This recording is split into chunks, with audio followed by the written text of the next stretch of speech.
Good morning. The committee will come to order. Before we begin the trade hearing, there are several committee announcements in terms of committee assignments that I need to make. And before I read those assignments, I just want to mention that my colleague and friend from Michigan, the ranking member, he and I have talked about this, and we've agreed that we'll just move forward with these announcements. Both the majority and the minority have met and constituted the subcommittees.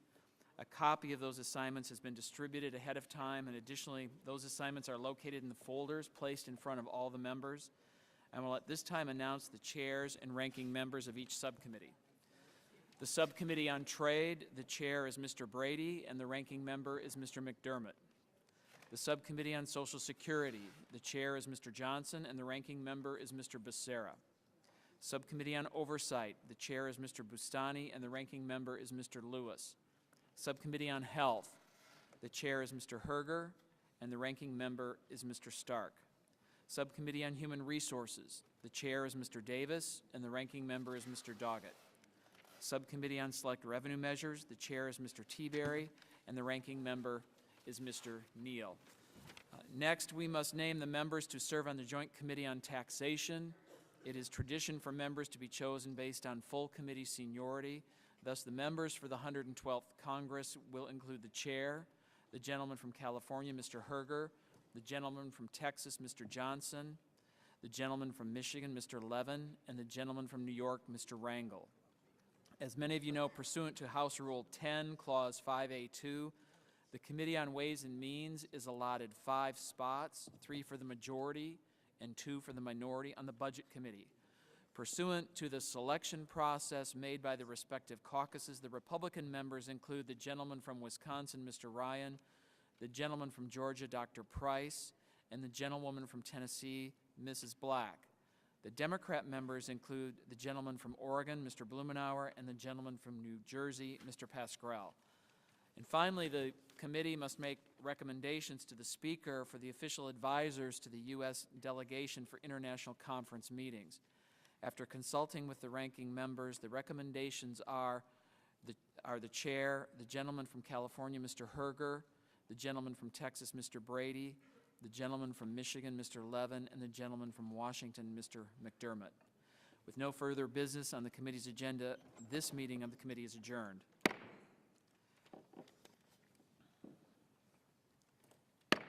The committee will now come to order for the previously scheduled hearing on our 3 pending trade agreements and their job creation benefits. I would like to welcome all of you to the first trade hearing of the 112th Congress, in which we will examine the 3 pending trade agreements that were all concluded in 2007, almost 4 years ago. I also expect to have Ambassador Kirk appear before the committee in the near future to talk about these agreements and our trade agenda. I would like to take a moment to welcome in particular Ambassador Silva from the Embassy of Colombia, as well as representatives from the embassies of Panama and the Republic of Korea. I thank you all for attending and for being such strong advocates for these agreements because of the strong ties they will create between our countries. Given the delay in considering these agreements, I welcome the President's announcement last June of a clear timetable for resolving the outstanding issues surrounding the South Korea agreement. Mr. Levin and I worked closely together with stakeholders and the administration to arrive at a compromise that resolved the outstanding auto issues in the U.S.-South Korea trade agreement. Unfortunately, the administration has not taken the same productive approach to the Colombia and Panama agreements, and I hope that the President lays out such a timetable in his address tonight. I strongly believe that we should consider all 3 agreements in the next 6 months. This deadline isn't being driven by politics or posturing. It's driven by the need to create jobs for American workers. The 3 trade agreements are a surefire way to create American jobs by growing U.S. exports of goods and services, and it does not require one dime of new government spending. The President has noted that the South Korea agreement alone will create 70,000 American jobs. However, until Congress passes the agreements, our workers can't realize these benefits. Continued delay also hinders the ability of American workers, businesses, and farmers to compete in these markets as our competitors move ahead. Last May, then Agriculture Ranking Member Lucas and I released a report documenting how the delay in implementing the Colombian agreement allowed Argentina and Brazil to take market share from U.S. farmers in the Colombian market as they implemented their trade agreement with Colombia.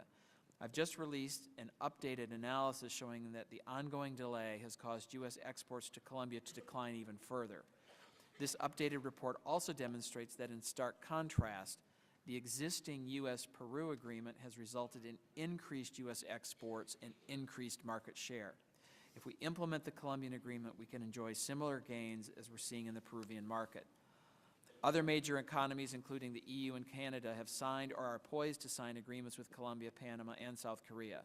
The EU-South Korea agreement is slated to enter into force on July 1st of this year. The Canada-Colombia trade agreement is also expected to enter into force this July. Implementation of their agreements and continued inaction on our agreements will result in further missed opportunities to create U.S. jobs. America cannot afford to fall further behind, and by standing still, we're doing just that. In these difficult economic times, Congress and the administration owe it to American workers, businesses, and farmers to take all available steps to increase exports and the jobs they support. These agreements create new exports and resulting jobs in several ways. First, they level the playing field for American workers by reducing foreign tariffs on U.S. exports. In fact, we enjoy a manufacturing trade surplus with our trade agreement partners. For some partner countries, the trade agreements have taken us from a deficit before implementation to a surplus afterward. The simple fact is that nearly all imports from Colombia and Panama already enter the United States duty-free, and U.S. exports to all three countries pay much higher tariffs than exports from those countries to the United States. These agreements would eliminate or substantially lower the tariffs on U.S. exports in all sectors, making our products more competitive.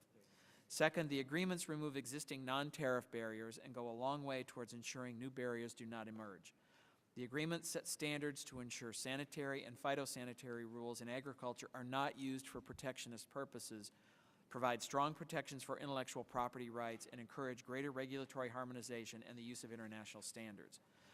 Third, as I've noted, these agreements maintain and improve U.S. competitiveness vis-a-vis exporters from other countries. Failure to implement the three pending trade agreements risks putting U.S. exporters at a competitive disadvantage in these markets, costing American jobs and slowing job creation. Finally, I want to note that it's not just big companies that benefit from these agreements. More than 80% of the exporters to each of the three markets are small or medium-sized businesses with fewer than 500 employees. In many ways, these dynamic businesses and their employees have the most to gain from these agreements and the most to lose if we delay.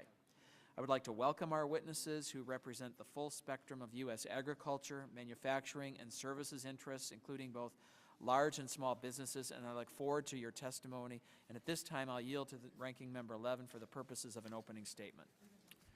Thank you very much, Mr. Chairman. While from the outset, most Republicans have been calling for immediate passage of all free trade agreements as originally negotiated by President Bush, we have been working hard at fixing them.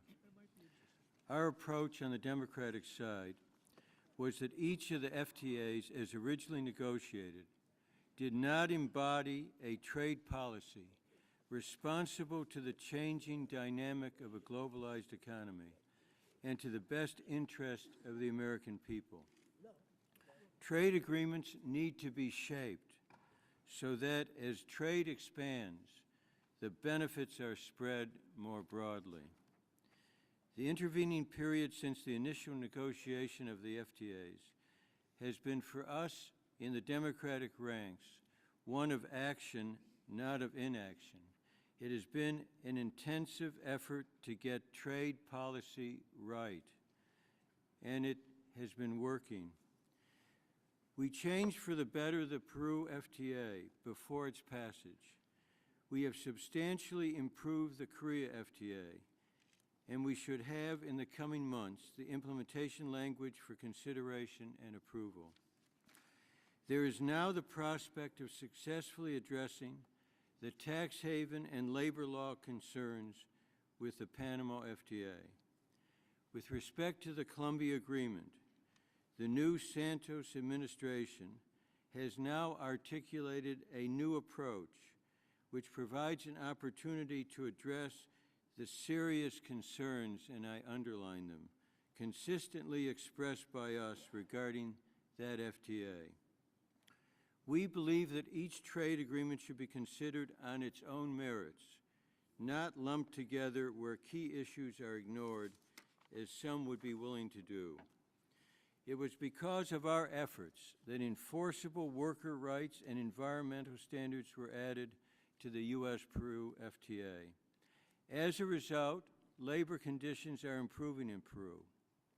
And while significant work remains to be done to implement and enforce the agreement's environmental provisions, as a result of that amended FTA, Peru has created a new Ministry of Environment, reformed its Forestry Oversight Agency, revised its criminal laws to strengthen penalties for environmental crimes, deployed 3,000 police officers, and created new offices for environmental prosecutors.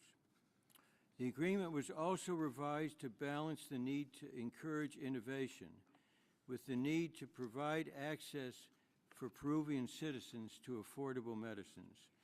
Importantly, the Peruvian government made necessary changes to its labor laws before the vote on the FTA, which was then passed by Congress with bipartisan support and signed by the President. Because of our efforts, the U.S.-Korea FTA is finally being fixed to open up markets where they were closed and to end one-way trade.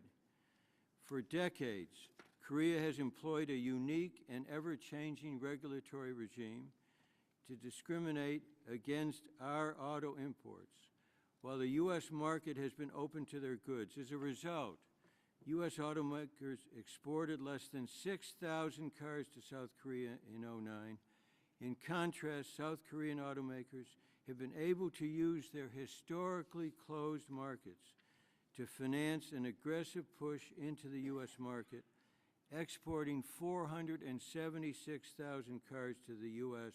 in 2009.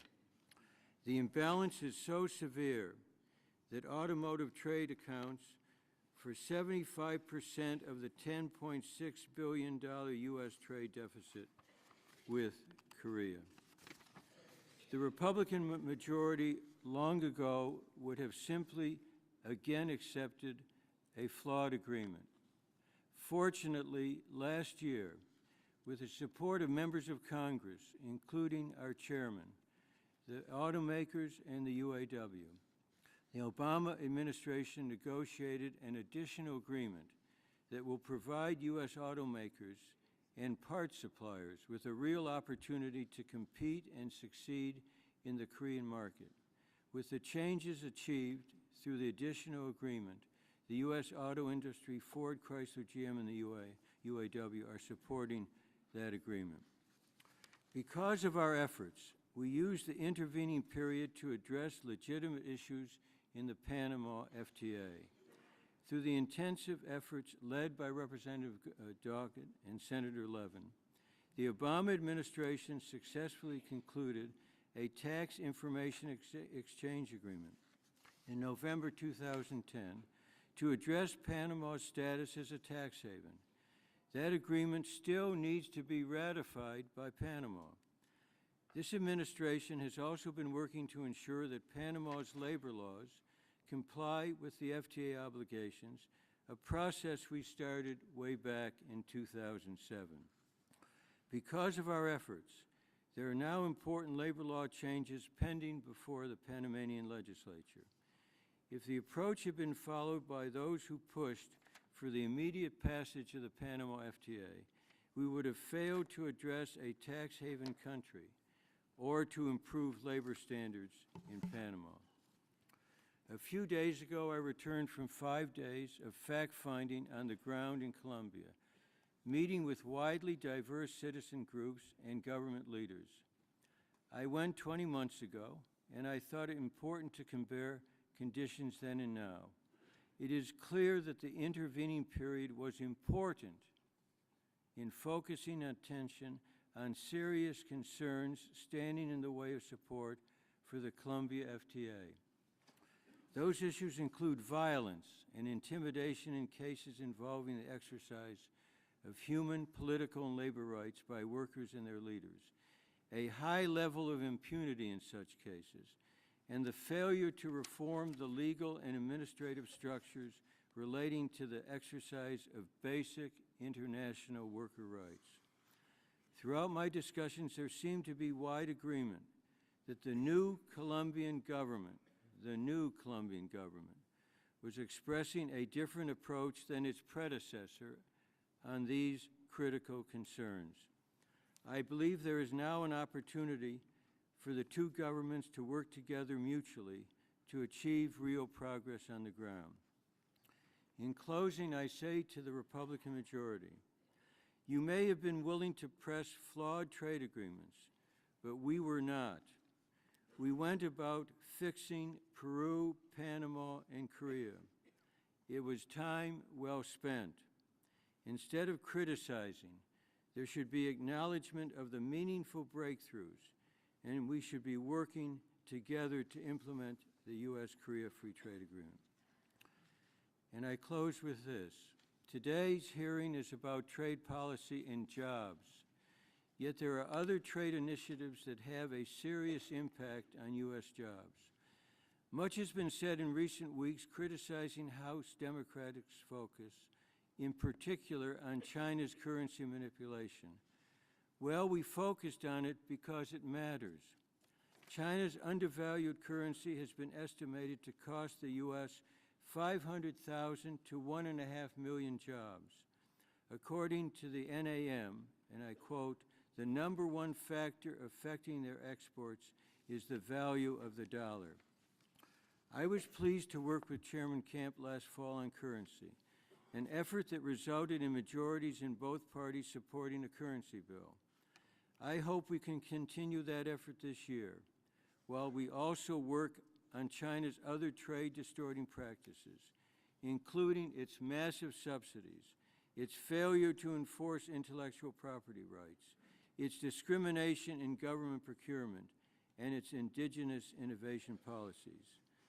Let me repeat that we must address each trade issue on its own merits and move forward to grow our economy and American jobs and to compete internationally. Thank you, Mr. Chairman.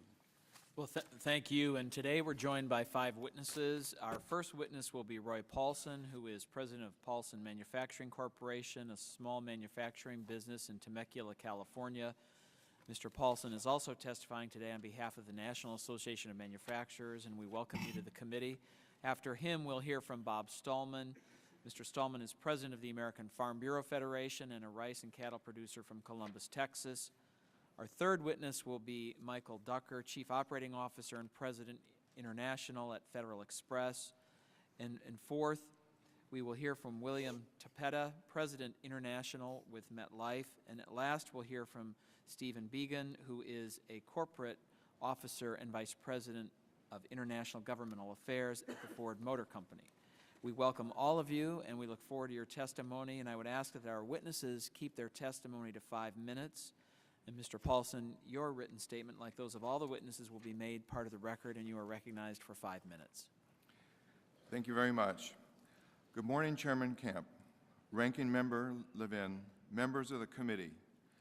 I am Roy Paulson, President of Paulson Manufacturing, and I'm pleased to testify as a member of the Board of Directors of the National Association of Manufacturers. I have a prepared statement for the record and some brief remarks to make at this time. Paulson Manufacturing is a manufacturer of safety equipment, specializing in eye and face protection. This is a family business with about 140 employees, yet it is a high-technology business that utilizes state-of-the-art equipment and modern methods. You've seen our products many times as the face shields worn on firemen's helmets and the heat-reflective face shields worn by steel workers in steel mills. What you have not seen are the many forms of eye and face protection used in so many ways, from medical surgery to high technology. We have an expanding business that's thriving even in these difficult economy. We design and manufacture our products in California with domestic materials and local labor. I am able to compete domestically and abroad with my product line as long as I'm selling innovative, cutting-edge products. The keys are innovation, quality, and customer service. As I moved into the international markets, I brought along our business philosophy. I discovered that I could successfully sell to most countries with the proper application of our business methods and a large dose of patience. This helped to develop our long-term relations with our foreign customers, and we've been successful at building our distribution and creating repeat sales in many countries. Exports are tremendously important to my company. We export to 80 countries, and exports are now 1/4 of our business. I want to build on that because markets around the world are growing faster than the domestic U.S. market.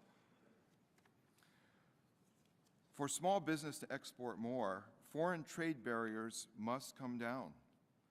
That can only happen if we get trade agreements that will level the playing field and get rid of these barriers. Tariffs on U.S.-made products, including my company's products, are much higher in most foreign markets than corresponding U.S. tariffs on the imported products. When we enter a trade agreement, our barriers drop very little. However, the other countries' high tariff barriers drop a lot as they go to zero. That's why trade agreements are a no-brainer to me. I truly don't understand congressional reluctance, especially since the Commerce Department's figures show the U.S. has a manufacturing goods trade surplus with our free trade partners. Over the past 3 years, that surplus has accumulated to over $60 billion. There seems to be a myth in Washington that trade agreements cause the U.S. trade deficit and cost 5 million jobs.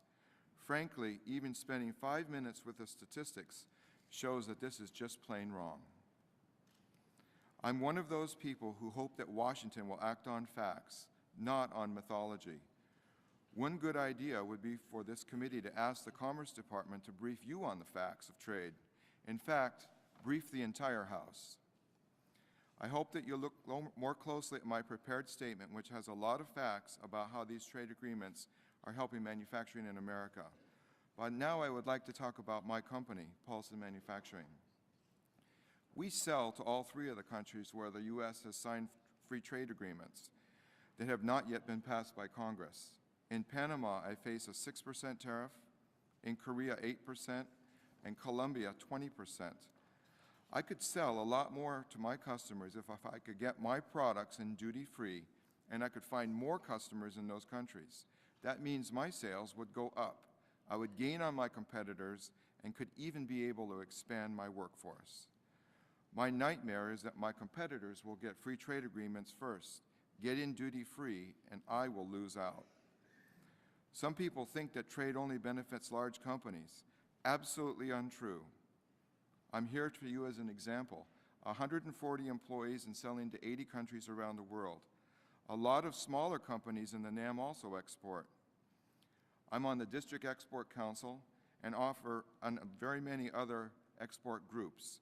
We all export and we want to export more. Fully 95% of all exporters, including to our free trade partners, are small to medium-sized business. We're all frustrated by this body, and it's been keeping us from expanding our sales and our workforce. I need those trade agreements, and I want the government to move ahead with the Trans-Pacific Partnership and open these markets. I want you to also open up Brazil, India, and other markets to me. I want my company and family of employees to grow and prosper. To achieve that, I have to sell in foreign markets. Thank you very much for your time and listening. I'm ready to answer your questions at the end of everyone's remarks. Thank you. Our next witness will be Bob Stallman. You have 5 minutes, and your written statement will be made part of the record. Thank you, Mr. Chairman, Ranking Member Levin, members of the committee. I am Bob Stallman and President of the American Farm Bureau Federation and a rice and cattle producer from Texas. I appreciate the invitation to share Farm Bureau's views on the 3 pending free trade agreements and their benefits to U.S. agriculture. Farm Bureau is the nation's largest general farm organization with more than 6 million member families, representing producers of nearly every commodity grown or raised commercially in all 50 states and Puerto Rico. We support passage of the Korea, Colombia, and Panama trade agreements with the United States.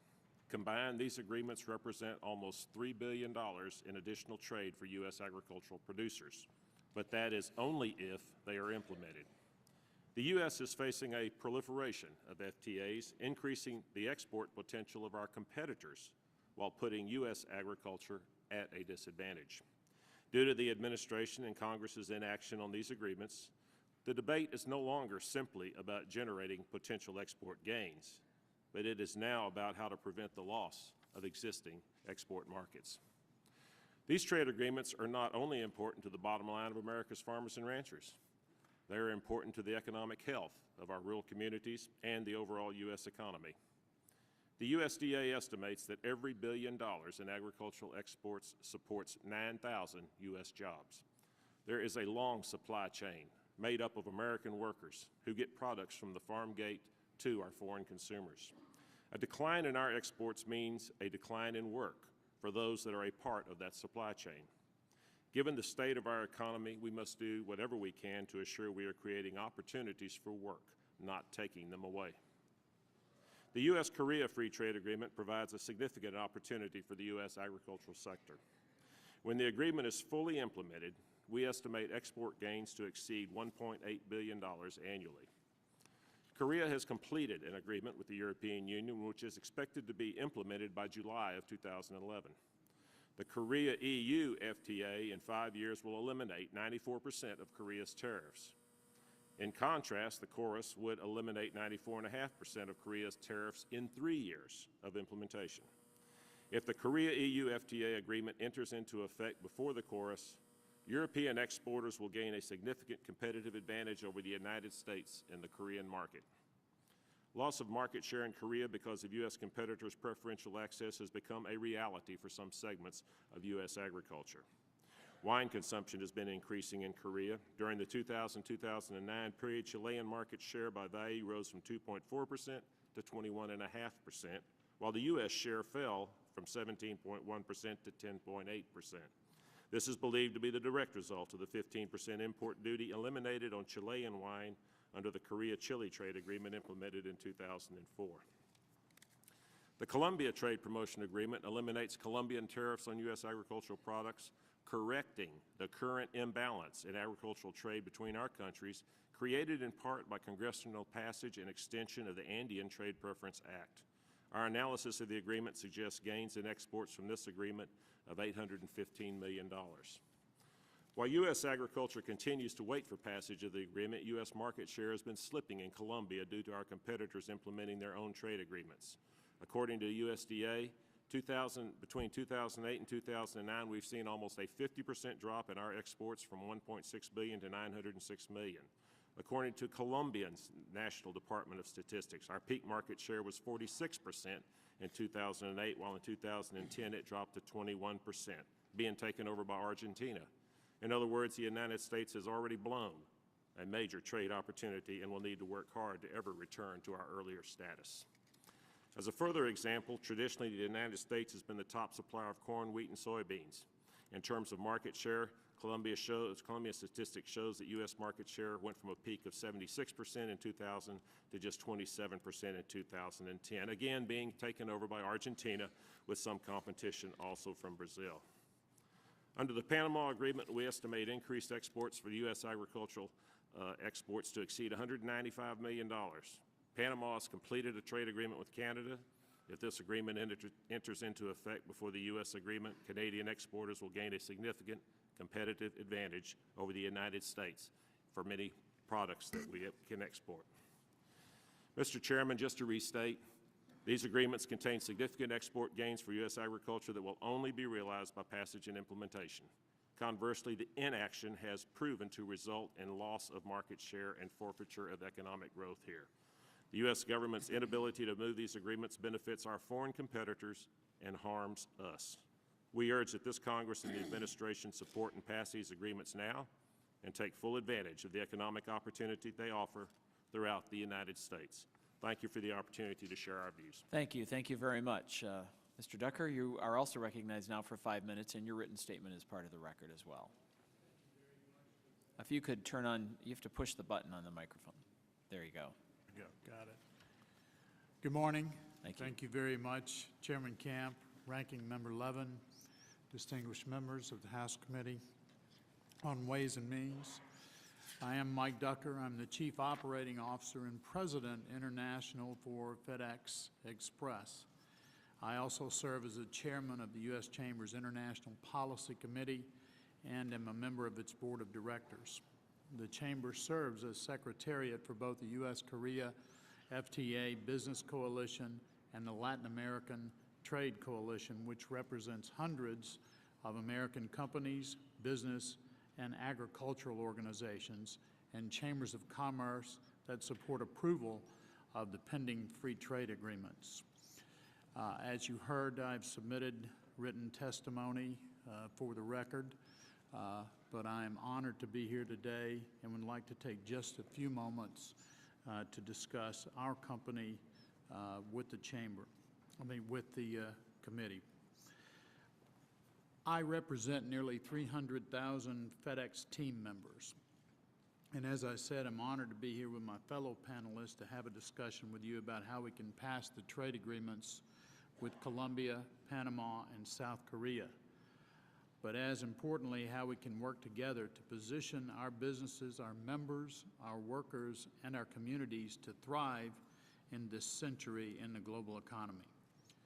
We all share the same priority: igniting economic growth and job creation so we can leave the harmful effects of the recession behind and move forward towards a more prosperous future. Trade has to play a vital role in reaching our shared growth and job creation goals. The business community welcomed President Obama's call last year to double U.S. exports within 5 years and the launch of the National Export Initiative. And we all look forward to his comments on trade and passing these trade agreements to enhance U.S. competitiveness at tonight's State of the Union. So how do we accomplish the bold goal of doubling exports in 5 years? Well, the markets and consumers outside our borders represent 73% of the world's purchasing power, 87% of its economic growth, and 95% of its consumers. Let me repeat that. 73% of the world's purchasing power, 87% of its economic growth, and 95% of its consumers.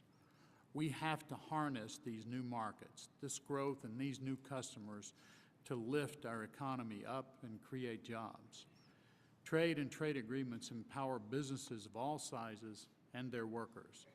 We in the business community must work together, no matter our size, to ensure our suppliers, customers, and business partners can benefit from growth in trade as well. Our FedEx U.S. operations and our 230,000 American team members support our Global Express delivery network. Expansion of global trade strengthens FedEx and enables continued growth of our U.S. operations and workforce. As we grow and invest around the world, we create jobs here in the United States. Without global trade, FedEx would be a shadow of our current operations, and our domestic U.S. workforce would be dramatically smaller. But also consider this: as our global FedEx network expands, we purchase new planes, such as our new fleet of Boeing 777 freighters, new trucks, new equipment, supplies, and services. Our growth abroad increases our demand for goods and services from our suppliers and vendors here in the United States, which helps them grow their businesses and create jobs. We strongly support free trade agreements that create new commercial opportunities for our customers and us. At FedEx, we have seen the results from the free trade agreements currently in force. After implementation, two-way trade volumes between the United States and its free trade agreement partners increase. Demand for our services to and from those free trade countries increase.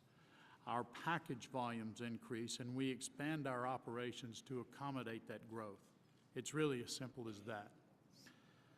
I joined FedEx in 1975 and started loading packages on small leased jets during the first years of the company when we served only a handful of the cities in the United States.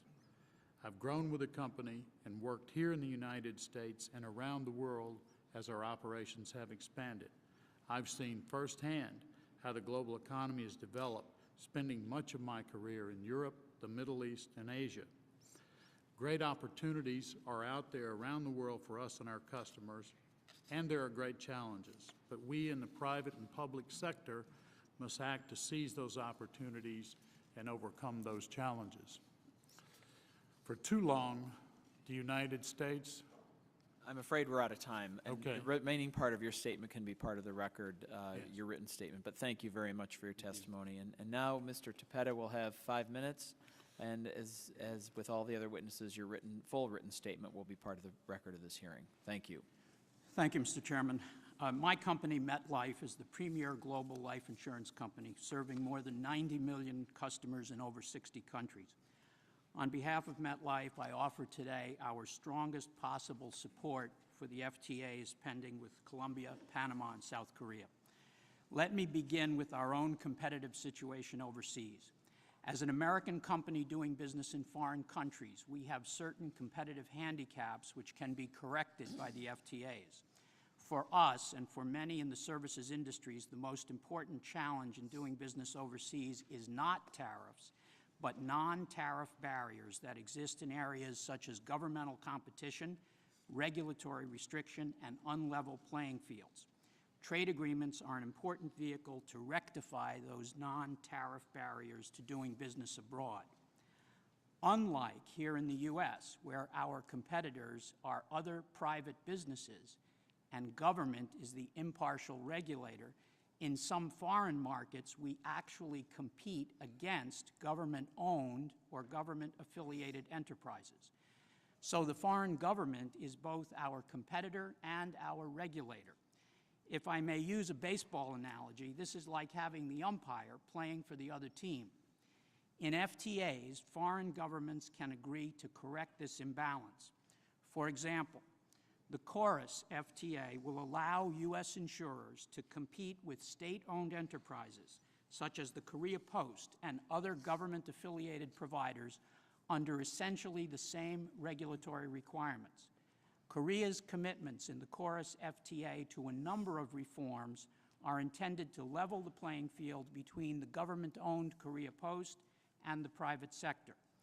These commitments are vital to the growth of MetLife and other U.S. insurers in Korea. There is another way in which we face competitive disadvantages overseas. That is the case where our competitors from other countries have an FTA, say with Korea, and the U.S. does not. This is a clear and present danger in Korea. Korea has already negotiated an FTA with the European Union, which is on track to be implemented later this year. As you may know, we have major European competitors. If the Korea-EU Free Trade Agreement goes into effect this year, and Chorus does not, we will be at a competitive disadvantage to European insurers. To use another baseball analogy, it will be as if the Europeans are putting 9 players on the field and we can only use 6 or 7. This disparity can be avoided by passing the Chorus FTA promptly. My second point is to inform you about how growth of our business in foreign markets, which can be aided by the FTAs, creates and sustains jobs here in the U.S.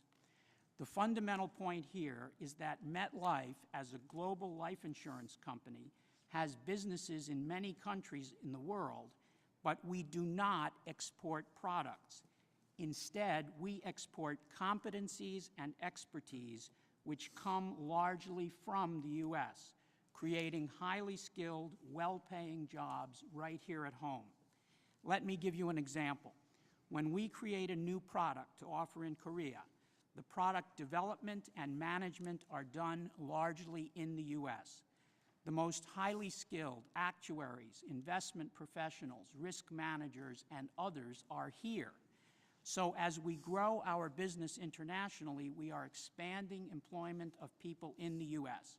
And for each of these experts we employ in the U.S., there is a broad spectrum of U.S.-based support jobs behind them in areas such as human resources, information technology, and administrative assistance. I would also make a related point. MetLife as a global company has a highly diversified stream of revenues and earnings. One of the ways in which we are diversified is geographically. This year, more than 30% of our top-line revenues and about 40% of our bottom-line earnings will come from international business. This diversification is important because, as we know, the world's economies do not always move in lockstep. Having diversified revenues and earnings from foreign markets allowed MetLife to perform very well during the recent financial crisis and to sustain U.S.-based jobs of employees supporting our international business. Since the FTAs will enable our growth abroad, they will have a direct and positive impact on creating and sustaining U.S. jobs. In conclusion, just let me say that American companies are innovative, American workers are highly productive. Given a fair chance, we can compete and win against anybody in the world. It is within your power to put us on a level playing field internationally. By passing these FTAs, you can make it so we don't have to play against the umpire's team overseas, and you can let us play with 9 on the foreign field. If you give us that fair chance, if you will unleash us, we can revitalize this economy and put Americans back to work in record numbers. We're asking for your support. Thank you. Thank you very much for your testimony. Mr. Began, you now have 5 minutes, and your written statement also is part of the record. Thank you. Thank you, Chairman Camp and Ranking Member Levin and members of the committee for the invitation to share Ford Motor Company's views today on Panama, Colombia, and Korea. Let me also say it's a real honor as a third-generation Ford Motor Company employee to represent my company before this distinguished panel today. Thank you. Ford Motor Company has supported every free trade agreement negotiated by the United States, including the 3 agreements that are being reviewed by the committee today. I look forward to especially discussing our views during the course of this hearing on the renegotiated 2010 U.S.-Korea Free Trade Agreement. Since 2007, Ford has worked diligently to reach today's position, to say with confidence that the U.S.-Korea Free Trade Agreement will open what has been to date the world's most closed automotive market. We are now pleased to say that we strongly encourage the Congress to approve this agreement in its current form. Under it, America's automobile industry will have far greater opportunity to expand the export and sale of American-made automobiles to Korea. This was not always the case. In 2007, a deal was originally negotiated that fell far short of opening the Korean market to U.S. auto exports, and in fact, it would have locked in a one-sided trade in automobiles, a trade that accounts for 75% of the $11 billion United States trade deficit with Korea. This agreement, which hopefully will be before the committee soon, is a significant improvement over the 2007 deal. This outcome would not have happened without the active support and the leadership of the chairman and ranking member of this committee, as well as the tireless efforts of the U.S. Trade Representative and his team. On behalf of the more than 150,000 men and women who work at Ford Motor Company, I would like to say thank you. Specifically, improvements have been made in key provisions of the Free Trade Agreement, impacting car and truck tariffs, auto safety, environmental standards, taxes, transparencies, and a variety of other issues, which I detail in my written testimony. We had several strong partners in reaching this outcome, certainly Chrysler and General Motors, but also the United Auto Workers, and the results speak for themselves. I cannot recall in recent memory another free trade agreement moving through the Congress with bipartisan support as well as the backing of industry and labor. And this is a big deal. Korea is an important automotive market with almost 1.5 million new cars sold every year. Ford has operated in Korea since 1995, selling both Ford and Lincoln brands. Almost all the vehicles we sell there are made here in the United States. Despite the fact that Ford Motor Company today makes cars and trucks that are best in class in safety, efficiency, fuel efficiency, and quality, in 2010, our total exports were limited to approximately 4,000 vehicles. We look forward under this new agreement to offering the Korean customer a choice of vehicles that has never been available to them before. And we are confident that given the choice, like consumers around the world, they'll choose the best value for the money. Mr. Chairman, though often overlooked, America's automobile industry is one of the leading exporters in the American economy. Over the past 5 years, automobiles and auto parts have constituted nearly 9% of our total merchandise exports. In 2009 alone, our company exported 270,000 American-made cars to markets around the world. Including auto components and parts, we exported a total of $9.3 billion from the United States. We likewise are major importers, sourcing from a global supply chain that stretches across 90 countries and exporting from place of assembly to point of sale nearly half of the 5.2 million vehicles we make worldwide. We know that trade works. It should therefore not come as a surprise that as a global company, Ford Motor Company believes that business is best where the trade barriers and tariffs are least.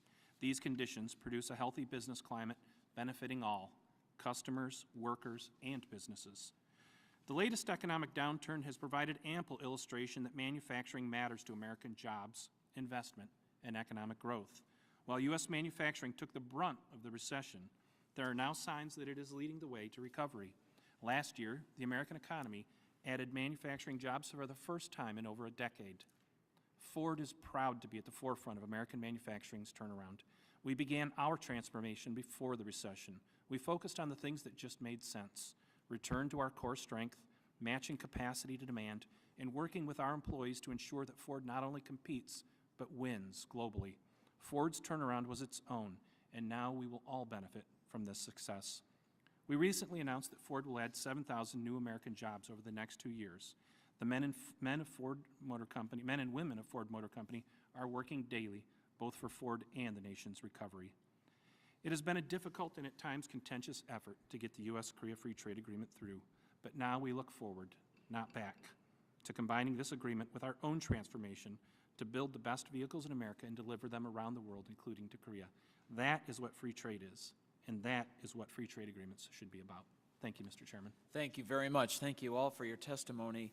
At this time, I have a question for all of the panelists here today, and if you could just answer briefly, because we're all on the clock here on this, but will the three agreements, Korea, Colombia, Panama, if passed, help create jobs here in the United States? And if each of you could answer. Yes, thank you very much. If the three agreements pass, for sure we'll create jobs in the United States. I know that in my own factory, for every $150,000 of sales, we are able to hire another person to the factory. And we not just will be hiring production people, but also people that will be in engineering and in the tool building end of the business. All right. Mr. Stallman? Using our calculation that 9,000 jobs are created by every $1 billion of agricultural exports, these three agreements would add 27,000 jobs for America, assuming $3 billion in increased exports. More importantly, passing these three agreements will keep us from losing jobs that will occur when our competitors are out there taking over our markets. That $3 billion is in the agricultural sector, because I've seen higher numbers for the total exports of all three agreements. Oh, yes, that's strictly for the agriculture. Yes, sir, Mr. Chairman, strictly for agriculture. Mr. Ducker? Yes, sir. As I said in my testimony, Mr. Chairman, we have about 300,000 employees worldwide. 230,000 of those are in the United States. The U.S. is by far our largest business, and by harnessing the global market, shipping more into and out of the United States, we add employees here at home. So the benefits of those trade agreements are clear in our case. All right, thank you. Mr. Tepeda? Yes, I would say in our case the answer is the same. You know, if I give you my personal experience, going back 10 years ago when we were much smaller, had virtually no business outside the United States, we had only a handful of people doing work internationally. And now we're probably at 2,000 or so employees. So the answer is, over that period of time, all because of international growth, we've increased jobs here from close to 0 to 2,000. And I expect that trend would continue. Thank you. Mr. Began. Mr. Chairman, we do business in all three countries. We have a growing business in all three, and we export U.S.-made automobiles to all three. And to the extent that all three of these free trade agreements, well, the Korea in its renegotiated form going forward, all three would definitely help us expand our business, although the Korean market is 6 times larger than the Colombian market, so that's where the bulk of the opportunity is for us. All right. Thank you. A huge aspect of the trade debate is the unfair competition we face with China. And as the ranking member pointed out in his opening statement, it's indisputable that China unfairly subsidizes its exports, fails to protect U.S. property, intellectual property, favors production by its own industries, and even doesn't allow its currency to reflect market realities. Our agreement with South Korea would allow us a beachhead in Asia and provide a counterbalance to China there. We're also seeing a growing influence of China in Latin America, and their reach is extending even to that part of the world, deliberately using all the tools they've been using in the past to assist their companies in those markets. My question for each of the panelists, and I'll start with Mr. Paulson, is how will the 3 pending trade agreements help you compete against China? Thank you. For years, I used to think I needed to play defense when I was working with foreign markets. And I would look at my prices and I'd say I couldn't compete on items. And I played defense and set up these walls. Well, I changed my mind. And I don't really like to play defense. I like to play offense. And when I could move into the offensive role and look to sell to these countries instead of worrying about them with what their activities were here in the United States, I found that even in China, I do not have a problem selling. All right. They love my products. They clamor for these items. And the issue about these different countries not wanting U.S. goods is just a misnomer. They want our products, and they will pay our prices for quality items. Thank you. Mr. Stallman. Just briefly. Agriculture is in a little bit different situation with China. China has 7% of the world's arable land, over 20% of the world's population. They need to import food. They have moved into a position of being the #2 importer of U.S. agricultural products. And so our flow is pretty good. There are specific areas that have created problems in the past in some commodities, but in general, we view this as being very positive, even establishing that beachhead in Asia, and then how that will affect the China market. All right. Thank you. Mr. Ducker. Yes, sir. China is a large and growing part of our global enterprise. I said we do business in 220 countries. We do think, as Bob said, it's very important to establish the beachhead there because many of the countries in Asia, some of the largest trading lanes are changing to countries within Asia. So this beachhead is very important. It helps to put rules around how we trade and is a good creation for our business in China, as well as the countries that are under consideration here. All right. Thank you. And Mr. Tepeta. Well, I would just give you the example of Korea. I would say, you know, Korea is a huge market. It's a $1 trillion economy. It's a fast-growing economy. It's the eighth largest trading partner for the U.S. And if we don't fight for that market, then it's clear to me that China and Europe surely will. So it would seem to me that we would be at our best advantage to get the FTA with Korea done so that we can establish our position firmly there. Thank you. And Mr. Began. Mr. Chairman, I certainly understand the geopolitical argument that you're getting at in relation to China. But from a narrow Ford Motor Company perspective, I'd say the most important achievement in the Korea Free Trade Agreement was the United States standing firm on principle that sends a message to the Asian economies across the board that you have to open your markets if you want free trade with us. And I think that is beneficial for China and Korea and Japan and many other countries. Thank you. Thank you all very much. Mr. Levin is recognized for 5 minutes. Thank you. We very much welcome your testimony. I really don't think there's any disagreement about the globalization of the economy and the need for us to participate and to compete. The issue is under what standards, and whether there are standards that relate to making sure that the benefits of expanded trade are expanded in terms of who benefits in this country in creating jobs and in other countries, for example, helping to develop middle classes there who can buy our goods.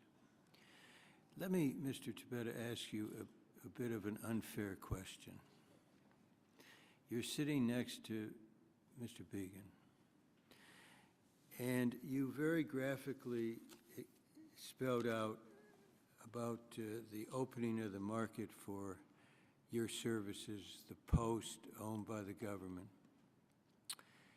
If the free trade agreement with Korea had not opened up the market for your services, as Mr. Began has said it did not for automotive, would you be supporting the free trade agreement with Korea?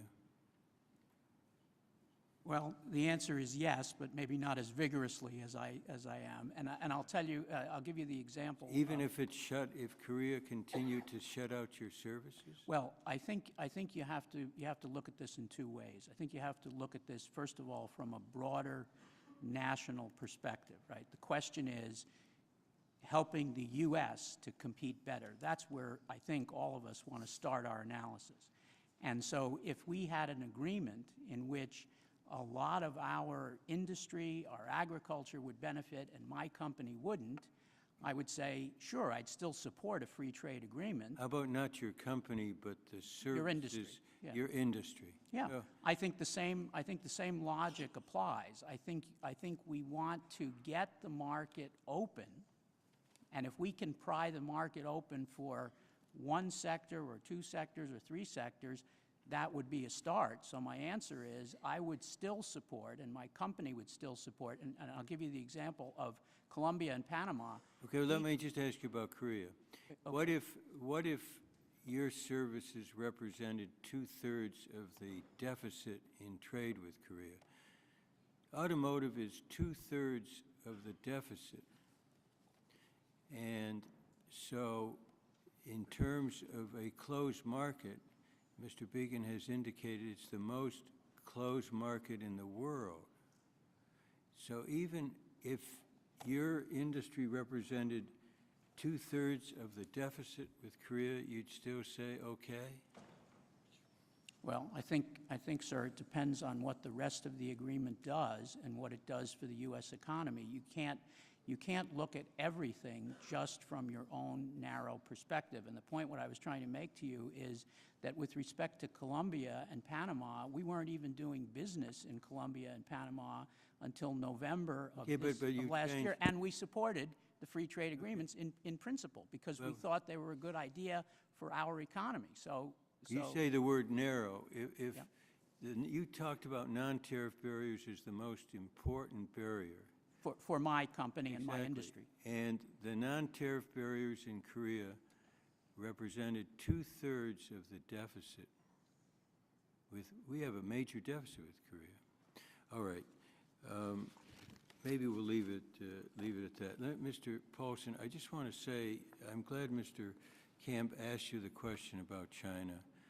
And while your company may be able to benefit from their rules, a lot of companies don't see it the same way.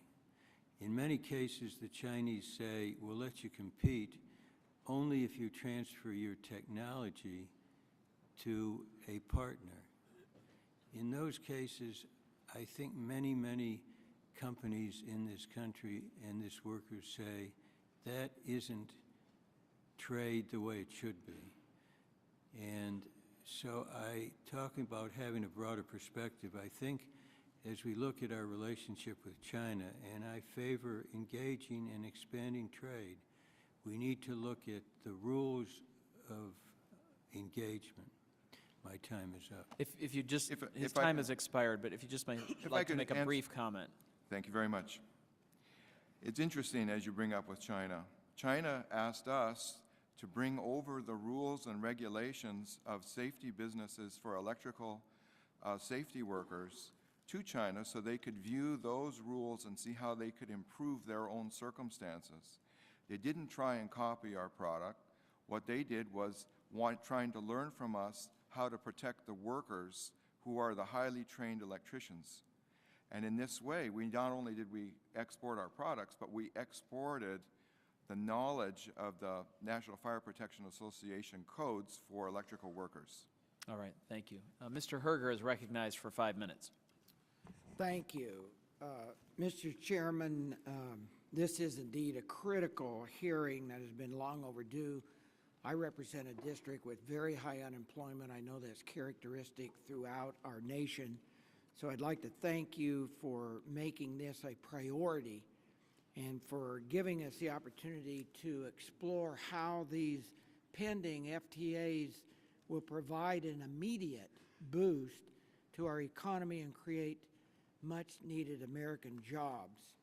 Mr. Stallman, as a member who represents one of the richest agricultural districts in the nation, one that stands to gain significantly from the tariff reductions included in these agreements for products like almonds, walnuts, and dried plums, I'm interested in exploring how increased agriculture exports will benefit our local communities and the broader economy. In your testimony and in answer to several questions, you alluded to a comment in your testimony. The Agriculture Department estimates that every $1 billion in agricultural export supports 9,000 U.S. jobs.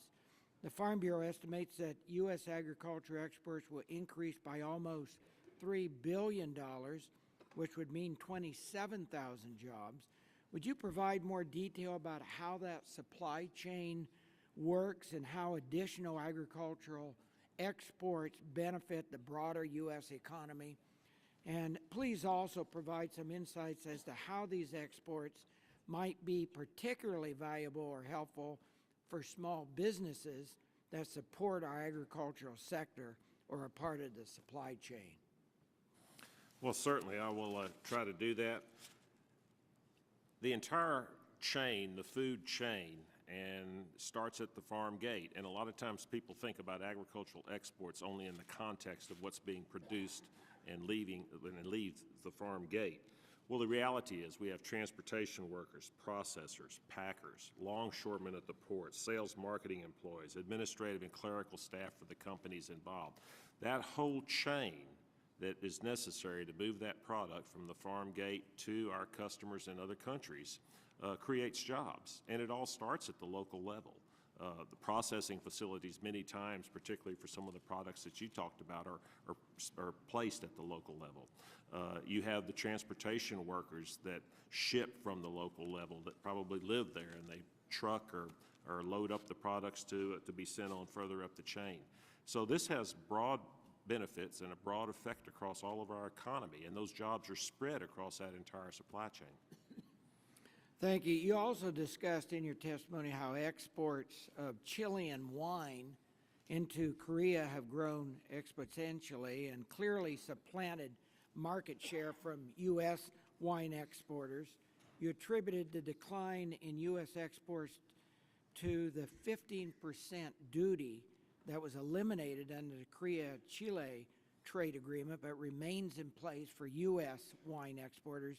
Do you have other examples of how we have lost market share while others gain by having an agreement in place? Well, we have examples scattered. Well, let me start with the Korea agreement. And this is what I fear will happen, is that when the EU implements the agreement effective in the summer of this year, their schedule applies to reducing 94% of the tariffs over a 5-year period. Well, our agreement with Korea, if we get that implemented, we reduce the same amount of tariffs basically over a 3-year period. So that gives us a jump. And just like the Chilean wine example, anytime you have a tariff that is reduced for one country to the detriment of another country that's putting that product in there, your product is at risk. You're going to lose market share. It's happening in Colombia right now with corn and wheat and soybeans. And that will be the continued example that we'll see if we don't get these agreements in place to reduce the tariffs for our products going into those countries. So what you're saying, as I understand it, is that not only if we're not out signing and implementing trade agreements with other countries, we're not just standing still, we're actually losing market share and losing jobs by not participating in these agreements. Absolutely. And, you know, in the past, that hasn't been a problem. We've always looked at moving forward with our trade agreements. Other countries have caught on to this, and they are creating their own free trade agreements with these countries and getting into the markets that we traditionally have had. And for us to sit back and do nothing puts us at a continuing disadvantage. Thank you. If I Thank could you. just The add- gentleman's time has expired. Mr. Johnson is recognized for 5 minutes. Thank you, Mr. Chairman.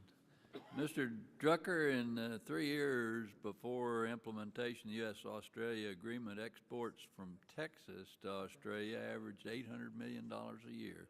And in the 3 years after implementations, they went to $1.3 billion a year, or 66%. You know, and the U.S.-Chile thing was the same thing. Exports from Texas to Chile were declining, and since implementations, the exports have increased by 107%. And I think the benefits of previous trade agreements are really pretty obvious. And you're all over the world, so can you see changes in the way people conduct business in these countries as compared to exporting from the United States? Are you now seeing exports coming from the rest of the world into these countries that we don't have agreements with? Yes, sir, Congressman Johnson. Having lived outside the United States for a long time, at least half of my career, I can unequivocally tell you that not only are other nations taking advantage of the burgeoning global trade, but as my colleagues have mentioned here, moving rapidly to gain access to these other markets through their trade agreements. And there's no doubt that the numbers that you just mentioned there, as well as some of the numbers that are in my testimony regarding NAFTA, absolutely are indisputable that the world is moving on, and in fact taking a page out of our playbook about these free trade agreements. Yeah, we got to stop sitting on our hands, don't we? We have to move, sir. It's an imperative. You know, 26% of all manufacturing jobs in Texas depend on exports. That's more than 1 in every 4 workers. Between 2005 and 2008, the number of manufacturing jobs in Texas dependent on exports increased from around 161,000 to about 225,000, an increase of 38%. Mr. Paulson, you rightly note in your testimony that standing still on trade agreements is more accurately described as falling behind. I couldn't agree more. How has U.S. manufacturing in general been affected by this delay in implementing these 3 trade agreements? It's not just an effect with these 3 countries. It's a vision to the whole world that the United States turned off the sign that says we're open for business. We want to turn that sign back on, because if we're stalling out in these agreements, what are we going to stall out next? Thank you very much. Thank you, Mr. Chairman. Thank you. Mr. Rangel is recognized for 5 minutes. Thank you so much, Mr. Chairman, and let me thank all of you for sharing your views with us. While it is true that there are a few members that would accept any agreement that we might come up with, or there are others that, no matter how good the agreement is, that they would be opposed to it. But I think the vast majority of members, Democrats and Republicans, recognize that we have an excellent opportunity to create jobs, to create competition, to have economic growth, and that I think all of you would agree that having a competitive educational system is important. So I do hope that all of you would send to me what efforts you are making in order to improve the quality of education of all Americans so that indeed we can compete with international workers. And I think you have to agree, too, that having a educated and healthy workforce is helpful. And I'd like to get your views as to what role, if any, you think the United States government should play in making certain that all of our workers have access to the best health care that's possible in order to be competitive. So I hope that you would share those things with me. I don't want to take the committee's time, but I do hope that I do receive some very, very positive things that you're doing. Let me ask this, as it relates to Korea, there's so many reasons why we should support the free trade agreement with Korea.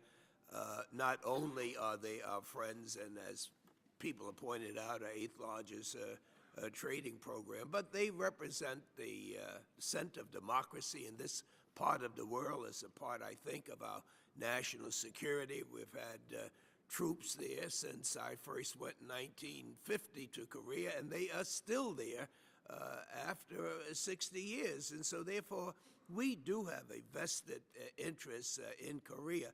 I want to know whether anyone sitting at this table would have supported an agreement with Korea that actually singled out our automobile industry for exclusion, where they would accept 6,000 cars and send over 500,000 cars. And it's not just automobiles in Detroit, it's the heart of American manufacturing. Without the changes that I understand have been made, would any of you have supported the Korean FTA? So I Excuse think me. I would like to answer you because you did ask us a question. I didn't. I'm waiting for an answer, Mr. Paulson. Certainly. The Korean FTA has more in it than simply automotive. The NAM, National Association of Manufacturers, has consistently said that an improvement to the Korean FTA in respect to the automotive industry was needed. And as you've seen, the USTR, Kirk, has done an excellent job of achieving this. Mr. Paulson, that's a wonderful answer, and I don't think anyone can challenge it. But my question to you is that if these corrections had not been made in terms of the barriers that Korea has put up to American manufactured cars, would you support that agreement, not the one that I'm being supportive of today? I have to say is that I was not particularly privy to the Okay, then you don't know. Okay. Let me ask this then, as it relates to Panama, because we've worked on all of these things, and I'm trying to shatter the myth that one party is for trade, the other party's against trade. I think we have a great agreement with our friends in Panama. But I asked the question, would any of you support the Panamanian FTA if you knew that they refused to sign an agreement with us as it relates to them providing a tax haven for billions of dollars from American taxpayers being lost? Would you support the Panamanian agreement knowing this and knowing that our government objected to their failure to sign such a tax exchange, information exchange agreement? Would you support that agreement knowing that it had this fault, which I understand now, Mr. Paulson, has been corrected? Congressman Rangel, we would have. We view trade agreements through the lens of really two lenses. One, what it does for U.S. agriculture, but then more importantly, what it does for the economies of the respective countries, because it's a very simple calculation. As economic growth occurs and as standards of living increase, that increases opportunities to provide I food. can understand. And so The gentleman's time has expired, okay. and at this time, I'd recognize Mr. Brady for 5 minutes. Well, first, Mr. Chairman, thank you for the timeliness of this hearing. Trade has been locked away in a closet for too long here in Congress. It's appropriate on the day the President will address the nation in the State of the Union to focus on jobs and competitiveness that we're hearing from leaders in manufacturing, in agriculture, in services, and automobiles, real job creators who are telling us trade and these pending trade agreements are the answer, are one key component to creating new U.S. jobs and competitiveness. And making the point, too, clearly America's falling behind our competitors. It is costing us U.S. jobs and, I think, undermining the credibility as we go forward on the global stage to level the playing field. Korea, clearly, I credit the President and USTR for making a very solid agreement even better and clearing the way for passage of that agreement. But I think it's important to make a distinction between improvement for the sake of passage versus improvement as an excuse for further delays, which is what I see in Panama and the Colombia agreement. Clearly, Panama, in the 4 years since the agreement's been signed, has literally met every request that this Congress or White House, frankly, could dream of, not only incorporating the bipartisan May 10th agreements, but also passing tax and labor laws to meet every request from the U.S. government. Panama is ready to go. We have the votes to pass it tomorrow. It's time to open that market. No more excuses. Colombia is the same. Colombia continues to make dramatic improvements in human rights, labor rights, in protecting labor leaders from violence and protecting and creating rule of law in their country. In fact, the independent organizations looking at Colombia, international labor organizations, recognize the improvements Colombia has made by removing Colombia from its labor watch list. UN High Commissioner for Human Rights has cited Colombia's improvements. The European Union's latest report on human rights acknowledged the evident reduction of cases of violence. And we have bipartisan support from people like Senator Max Baucus, Chairman of the Senate Finance Committee. Colombia is making remarkable progress.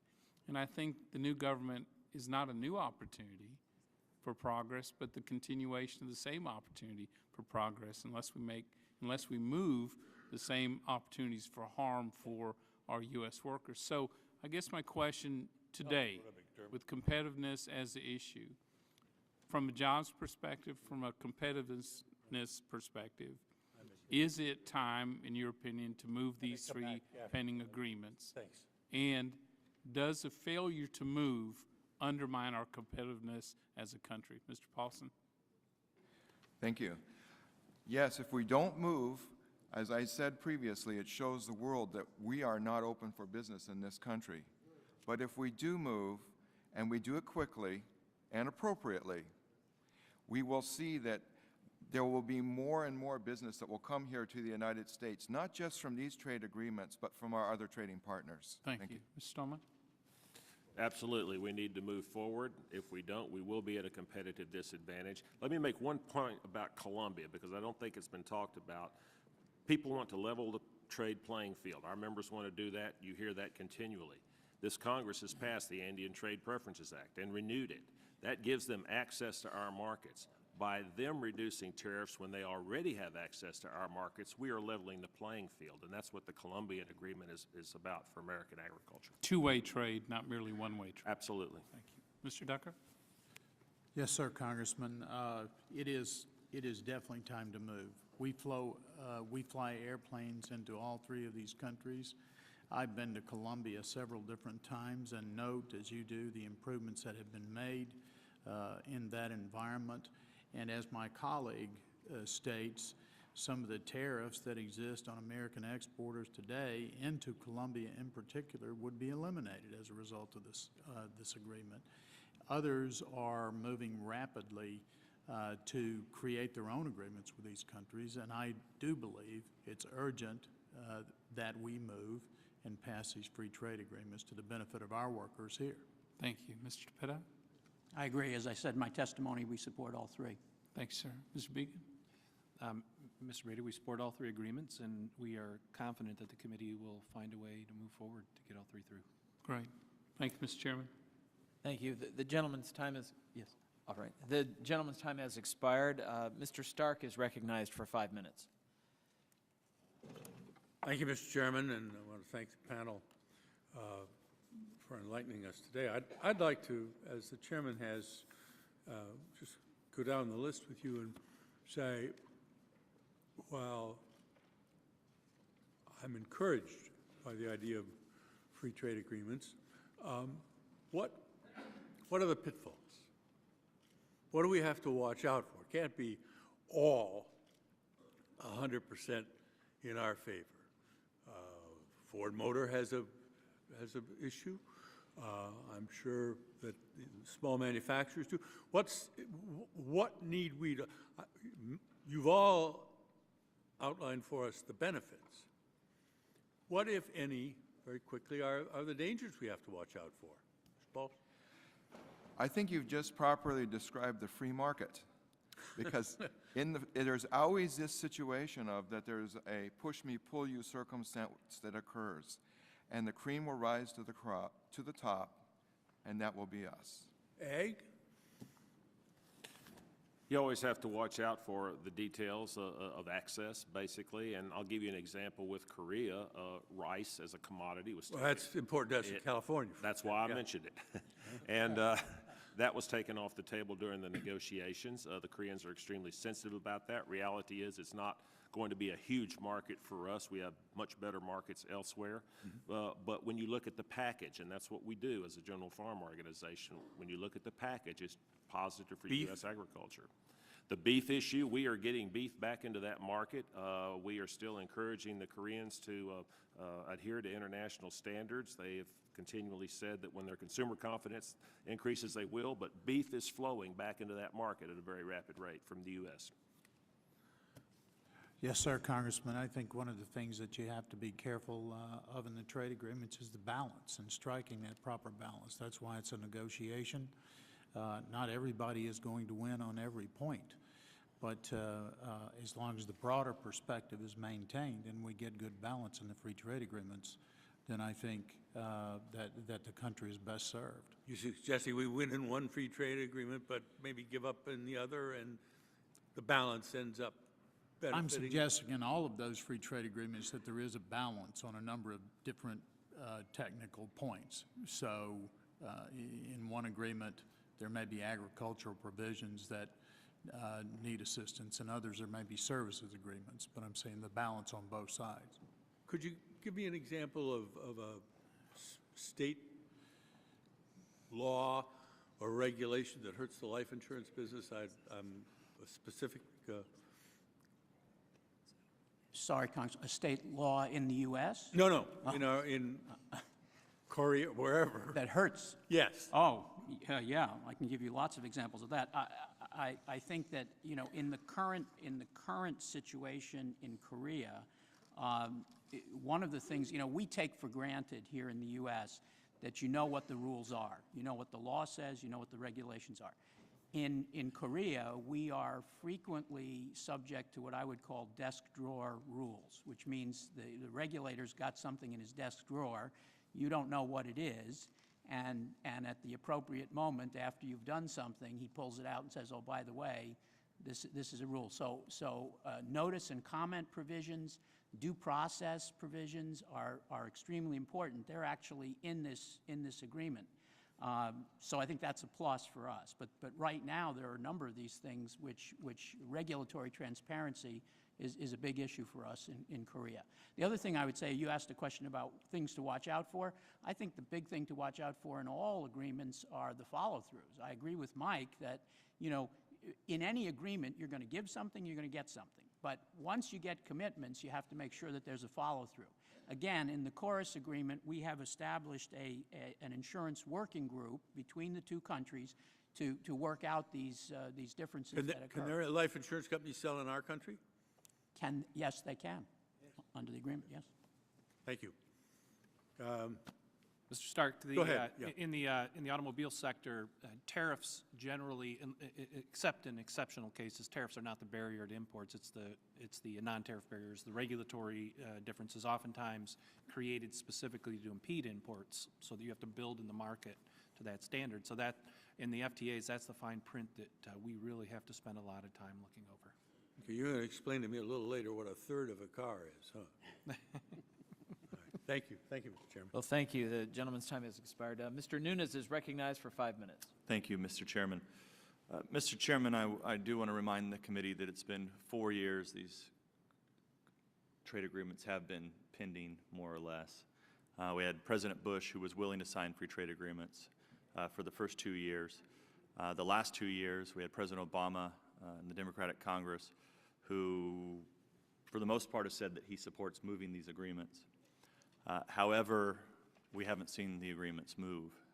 And despite the sluggishness in our economy, despite all these fine gentlemen here saying that they would benefit from these agreements, we still have yet to see any real movement. This President's National Export Initiative, and I know politicians love to come up with these wonderful names. In 2009, we had $1 trillion in total trade in this country. This initiative set out by the President wants to double U.S. exports.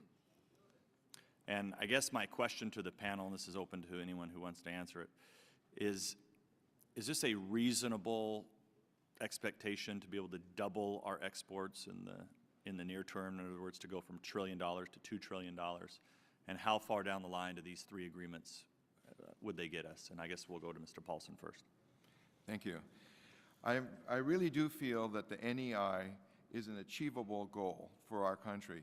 And it also puts us into the position of that we're striving towards that goal instead of just letting things happen as they may occur over time. But Mr. Paulson, can we get there Yes. by not passing trade agreements? We must pass the trade agreements and work towards the Trans-Pacific Agreement and work towards other trade agreements, not just these three. We have to go beyond that and use the example.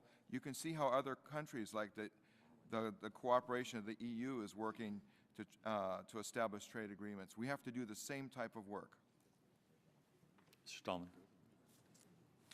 Well, I don't think we can do it without passing agreements and negotiating new agreements, reducing tariff barriers and non-tariff barriers. But I am encouraged. I think we can accomplish the goal. Agriculture already has very significant exports, but if you look at the numbers between 2010 and 2011, we're projecting basically a 20% increase in agricultural exports. And as world demand increases, I think that number will continue to go up. So if we keep working at it, keep enforcing current trade agreements, I think we can do it. Thank you. Mr. Ducker.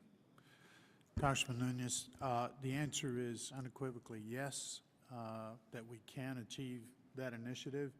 If you look at the year between the 5 years between 2003 and 2008, we increased our exports by 79%.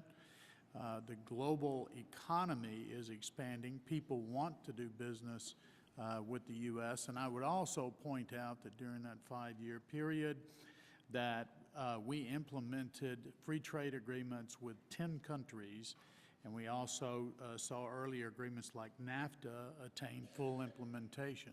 So I think the lesson is we can do it, yes, we cannot do it without free trade agreements and an opening up of our trade platform. Mr. Tepeda.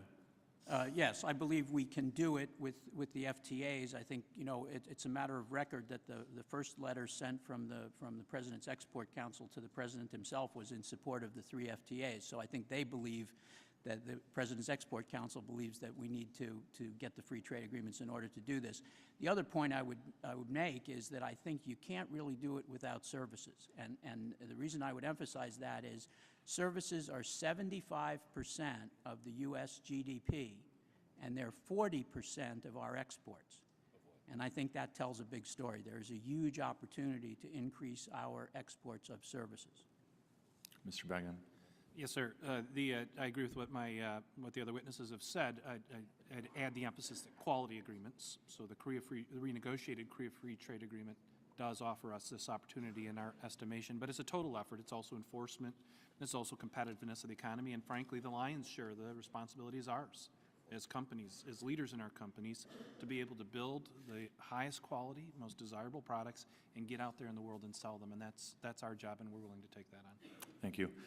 Mr. Stallman, I'm going to submit a question to you in writing about non-tariff barriers to trade, specifically dealing with agriculture.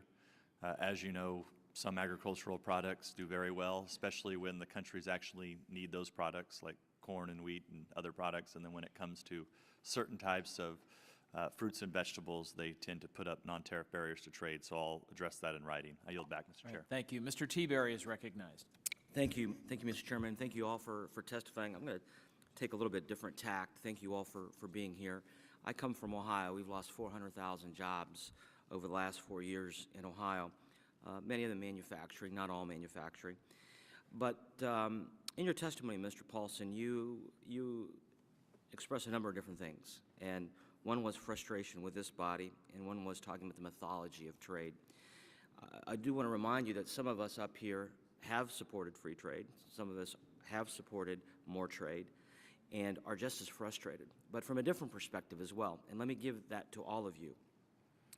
As part of the President's Export Council, which was just mentioned, Mr. Reichert and I serve on that. A year ago, the President talked about doubling exports to what Mr. Nunes just talked about in the next 5 years. Now, this is the same President that is a candidate in Ohio less than a year earlier campaigned in Ohio about repealing NAFTA. Now, in Ohio, NAFTA means also trade with Canada, which has created a whole lot of jobs for Ohioans. Now, that's a big change, from repealing NAFTA to doubling exports, our largest trading partner being Canada and Ohio, in the next 5 years. In the fall of 2010, after the President, before the Export Council, talked about doubling exports, we saw a record number of advertising by a lot of different people who were anti-trade, including the Democratic Congressional Committee, Democratic Governors Association, labor unions. Millions and millions of dollars. And I had conversations with your association in Ohio, your association in Ohio, the Chamber in Ohio, a number of different folks who say trade is good, and not one, zero associations, zero employers did anything to counter the millions of dollars in negative advertising on trade. And this has been building over years, and 2010 saw the record. And what I would say to all of them is, if this is so good, why aren't you countering to the American public, to the Ohioans in this case, why trade is good? When you open a new plant and you say to me it's because of exports, why aren't you calling the local TV stations in and saying these 100 jobs are because of the trade agreement with CAFTA? These 25 additional jobs are because of what we are doing because of NAFTA or whatever else it is. There's never been an answer, yes, we've done that. Yes, we are educating the public. And so my question for you, Mr. Paulson, and for the entire panel is, number one, why are your associations, I understand you as public companies may have other things to do, but you're a board member of NAM, why aren't you more engaged in communicating to the public the benefits of trade? It's great that you're here today, but if this is so good, why are all these associations not doing what the protectionist side does and saying this is good for the American economy, this is good for the American worker, this creates jobs? Why aren't you doing that? And when you expand, because you all said, if these 3 trade agreements pass, we will have more jobs in America. Are you going to put out a press release saying that these jobs are directly responsible to this trade agreement? And number 2, are you communicating with your employees that trade is good? I'd like to hear from all of you on this. I'll try and be quick. First of all, if you go on the export.gov website, you'll see that I'm on it promoting trade. On the U.S. Chamber website, Paulson Manufacturing is listed as Faces of Trade for California. And on NAM, we've been doing one heck of a job of trying to communicate the advantages of trade. Zero TV ads, sir. Nobody in downtown Columbus is seeing it. In Ohio, having just been there, visiting my customers, I went into one of my customers that works with me over there. I sell to him my products, and he says to me, 13 to 30% of the products I ship to him, he re-exports with value-added products, sewn goods in that particular case. And that fellow needs a new factory because he has no room in his factory anymore because he's got so many people. We don't have the resources to do national TV advertising campaigns, but we are very active in editorials, press conferences, news releases, and not only at the national level, that spreads down to our state and local levels.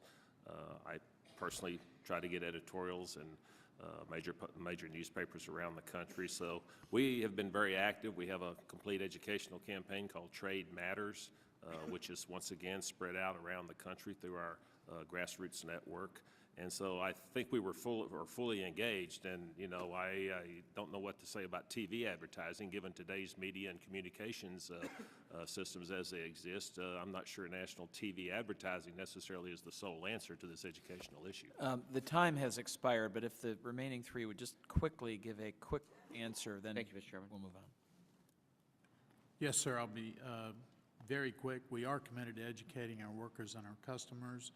Our website blogs extol the virtues of global trade. Relationship with the Commerce Department that's been ongoing for many years helps small and medium enterprises to find new export markets.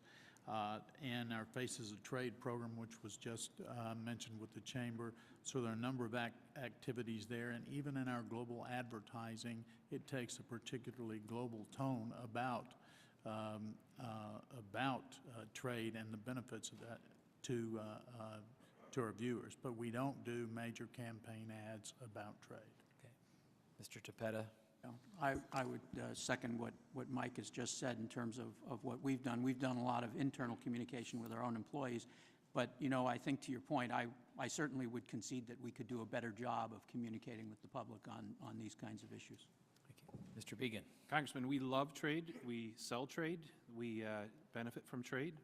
When we launched our 2011 Ford Explorer, the 2010 Truck of the Year, the central message was this vehicle is going to be exported to 90 markets around the world, created 1,200 new jobs in Chicago Assembly Plant, 600 supplier jobs in Indiana, Ohio, Michigan, and it's an exciting opportunity for us. And as we see the successes from this renegotiated Korea Free Trade Agreement, we're looking forward to sharing those not only with the committee and the Congress, but also with our partners in the UAW to show that quality trade agreements can work for America. Thank you. Mr. McDermott is recognized. Thank you, Mr. Chairman.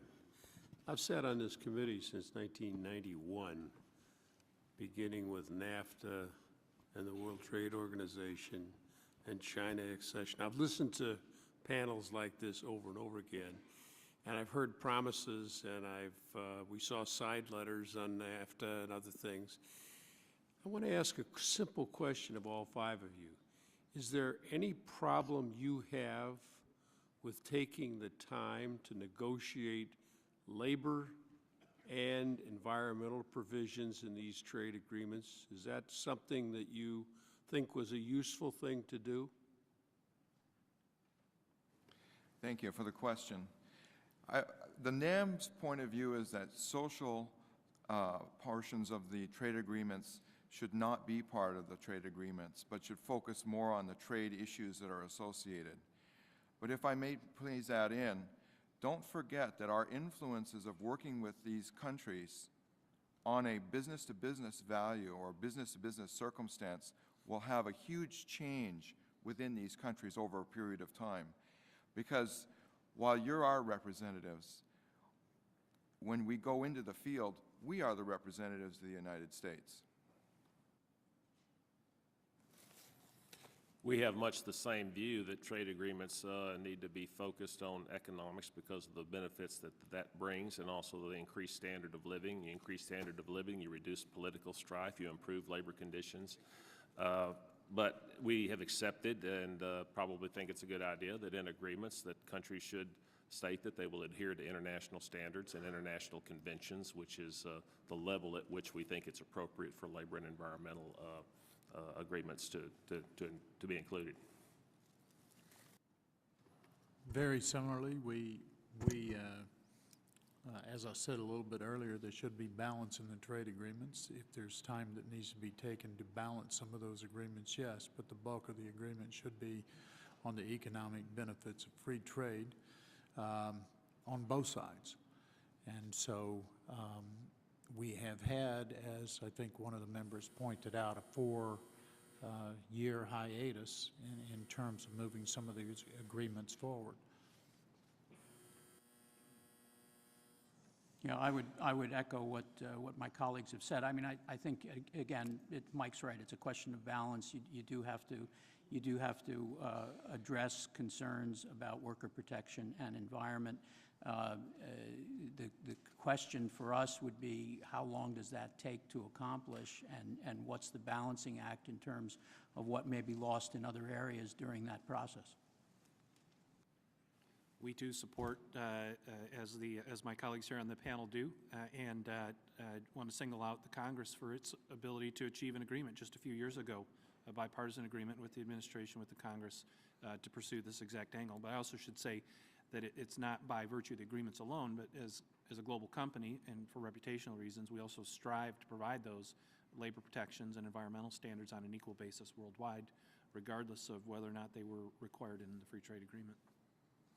It strikes me, listening to you, none of you said that we should have just taken the Bush slam bam, thank you ma'am agreements and passed them directly, that you thought that it was useful that we waited and worked out some of these problems. Is that a fair characterization? You all would have passed the Bush ones as they came out of the White House without any consultation with anybody in the Congress and passed them immediately. That's basically what you would say, right? I wouldn't want you to put words in my mouth, but I would say that the agreements that were worked out with the previous administration were certainly striving towards a goal that would then come to this panel for review.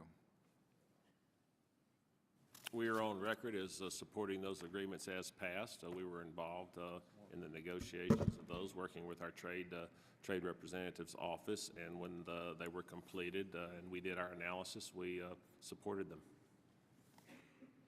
As did FedEx support those agreements in the past, and I think there's a certain question of timing in this. Many of it's 4 years hence or now, and countries are roaring ahead that are not the United States with free trade agreements around the rest of the world. I'm going to interrupt because my time is just about up. It strikes me that some people think that these agreements for labor and environment on these are the only ones they'll ever be on, and that in the future they won't be considered. But I don't hear anybody here saying that this is a legitimate concern to have about every trade agreement, no matter which ones we make in the future. Okay. Thank you, Mr. Chairman. Thank you. Mr. Davis is recognized. Thank you, Mr. Chairman. I want to briefly echo a comment Mr. Teaberry made regarding the communication at the grassroots level. I would have to say personally, also living in the Ohio Valley, the business community in general and NAM specifically were largely absent from the critical political discussions. And the reason that I bring that up is we get into this constant battle between, in fact, I was told once by a senior NAM staffer that NAM is not a political organization, to which I responded, how do you want to get your policy done? And that brings me to the crux of this. We have a much bigger stake in these free trade agreements than simply doing business, than simply creating jobs. There's a huge national security and international security component to this, particularly with the Latin American agreements, with Colombia, and with Panama. When I think of Hugo Chavez aiding and abetting terrorist activity in his own country, dealing with direct threats to Colombia as well as trying to destabilize the Latin American republics in Central America, Evo Morales in Bolivia, Rafael Correa in Ecuador, among others, dominate this political landscape. These trade agreements largely keep us out. And the reason that I bring up this issue of communication, not preaching to the choir, a website to employees who obviously know that their goods are going overseas doesn't tell the person one block away, and I see this in my manufacturing-centric district all the time. Here's the real question. I was flabbergasted by the irony a couple of years ago when labor leaders from Colombia came here to meet with their brethren, labor leaders in the United States, as well as with the then majority leadership in the House, pleading for the signature on the Colombia Free Trade Agreement. And I guess the question that concerns me here is they were turned down by the people that said that they were fighting for their interests, and it became a matter of raw politics where, in many ways, I think we squandered a lot of opportunity. Here's my question. You know, in light of this strategic interest that spans not only our businesses but our ability to protect those and our friends, will the failure of these agreements precipitate a much bigger and longer-term setback for the United States? Can I open that to any participant? We think it will. because it will send a message. It will send the wrong message, as my colleague has says, that we're not open for business, that it'll send the message that, well, you may want to engage in negotiation with us, but at the end of the day, once we agree that we have an agreement, what are you going to do to pass it? Are we going to put our, gives on the table, if you will, out there where we have to take political heat in terms of what the other countries are thinking, and then the U.S. takes it back and the agreements aren't passed? And that sends a real, when you're involved in trade negotiations and no trade negotiators, that sends a real message. Mr. Tucker? Yes, sir, Congressman Davis. I would agree with my colleagues, and the open and ready for business piece is a very important part of this. I've been to Geneva many times, meeting with the Trade Committee of the WTO, and always I'm struck by the fact that they want American leadership in terms of the negotiations and moving things forward. And I believe establishing that leadership and reinvigorating our trade agenda is very important for our country and the world writ large. I just follow on a point. FedEx is kind of at the tip of the spear with where you take and pick up many of the parcels that are in transit. Do you feel that this lack of absence on our part of activating trade agreements such as these free trade agreements would in fact cause a significant setback to the larger interests of the country besides business? Yes, sir, I do, and I would point out that several of my colleagues have talked about the global supply chain. So today's business has changed so radically. Really, if you have the internet and FedEx to deliver to almost anywhere in the world, you can be in business. That helps small business, that helps innovation, that helps entrepreneurship, and frankly speaking, removing trade barriers, whether they be tariff or non-tariff around the world, puts people in business. And I think it's very helpful to move the trade agenda forward on a positive basis. Your actuarial analysis, Mr. Tapita? Well, what I'd say is this. The country of these three that I know the best is Korea. I've been working with the Korean market for the last 20 years. And that's a strategically very important country for the United States. I don't think there's anybody who would debate that. I can tell you that our friends in Korea, in the Korean government, will be very disappointed if we can't make this free trade agreement happen. And I think that'll hurt us. Certainly, we are not oblivious to the geopolitical considerations in these free trade agreements. All three governments are good friends of the United States of America, and I think that every effort should be made to find a way to move forward. But I also am encouraged that, in fact, we are on the cusp of moving forward with one of the agreements, the Korea Free Trade Agreement, that through a good process in this committee has produced a good outcome. So we want to encourage the committee along these lines and think that it produces a good outcome. Thank you. Mr. Lewis from Georgia is recognized. Thank you very much, Mr. Chairman, and thank members of the panel for being here. Mr. Beacon, I have two brothers that worked for Ford for many, many years in Detroit, a host of other relatives, and many are retired. I want to thank you for your leadership of Ford and for all that you do. But I want to ask you a simple question. Do you think it is more important to rush to get an agreement signed into law, or is it better to take our time and try to get it right? Thank you, Mr. Lewis, and thank you for your brother's service to the company.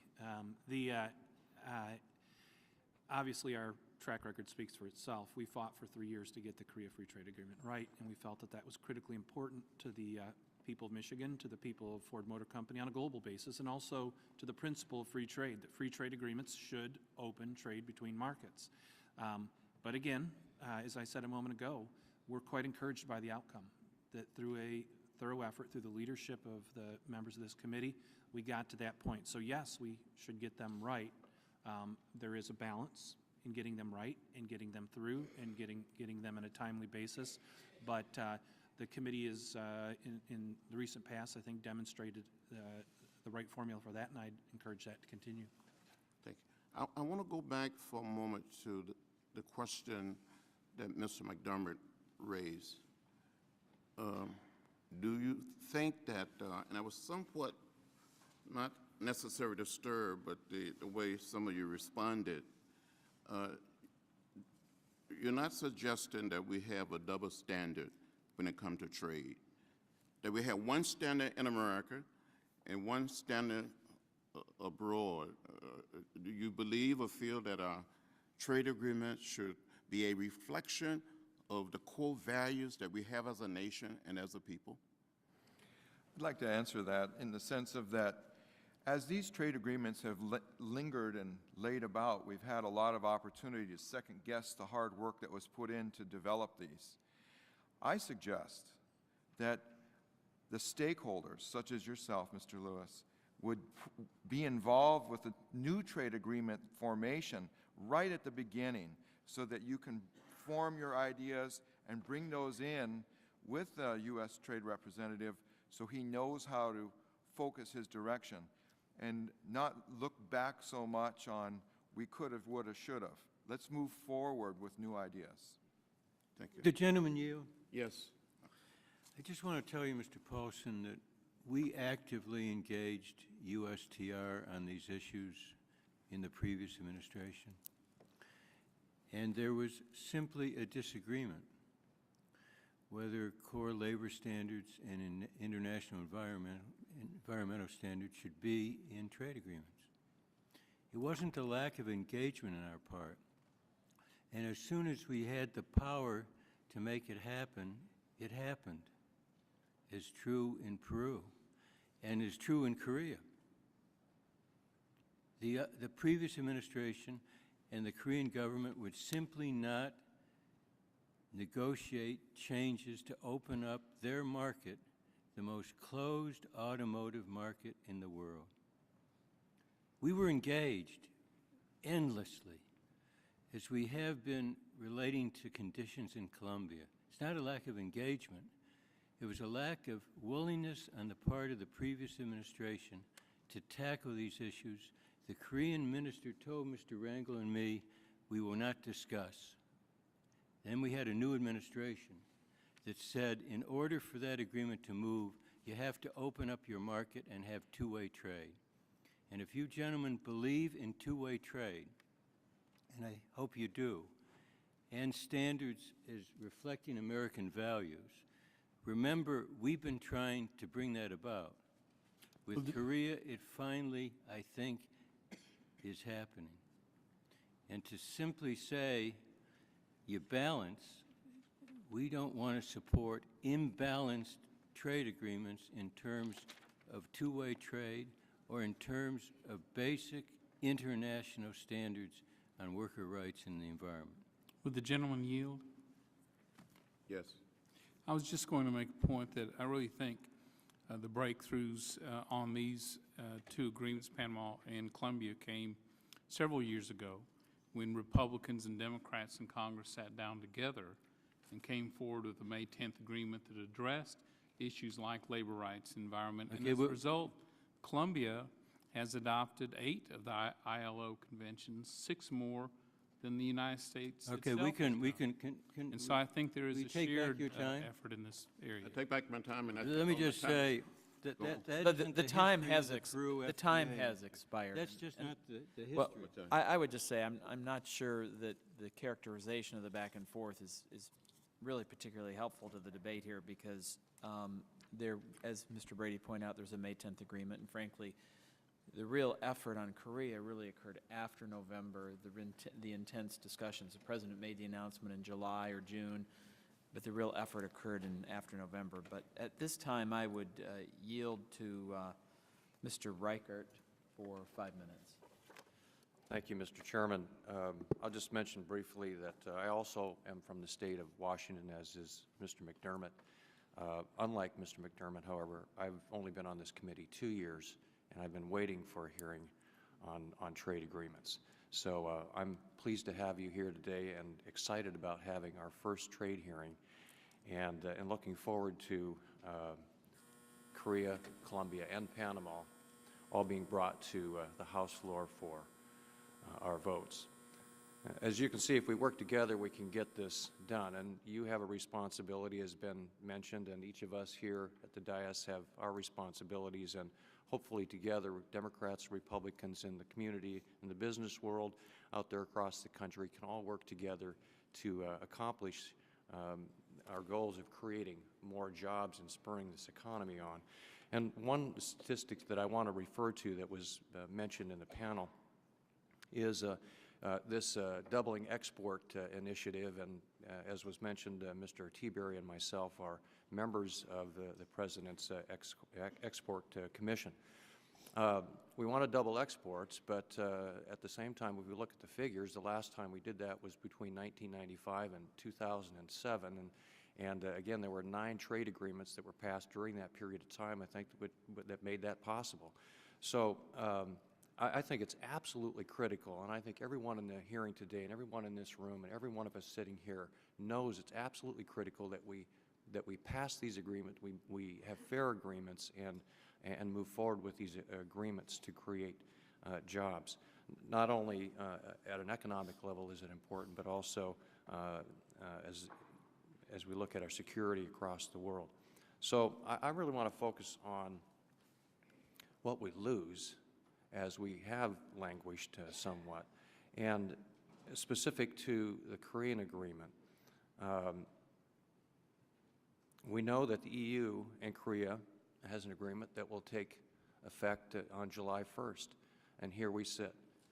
What will, if you could explain, and any one of the panel members, please, what will the losses be as you look forward to our inability to, and what they have your losses been, in jobs, in dollars, in the economy here in the United States, as we've not been able to pass these agreements, and other countries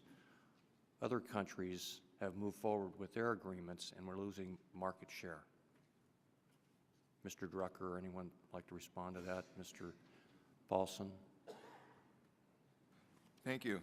The International Trade Commission is estimating for the 3 agreements 13 billion in new U.S. exports. So if we divide that, considering that Korea is the largest of these, there will be a huge amount of loss and jobs that will occur.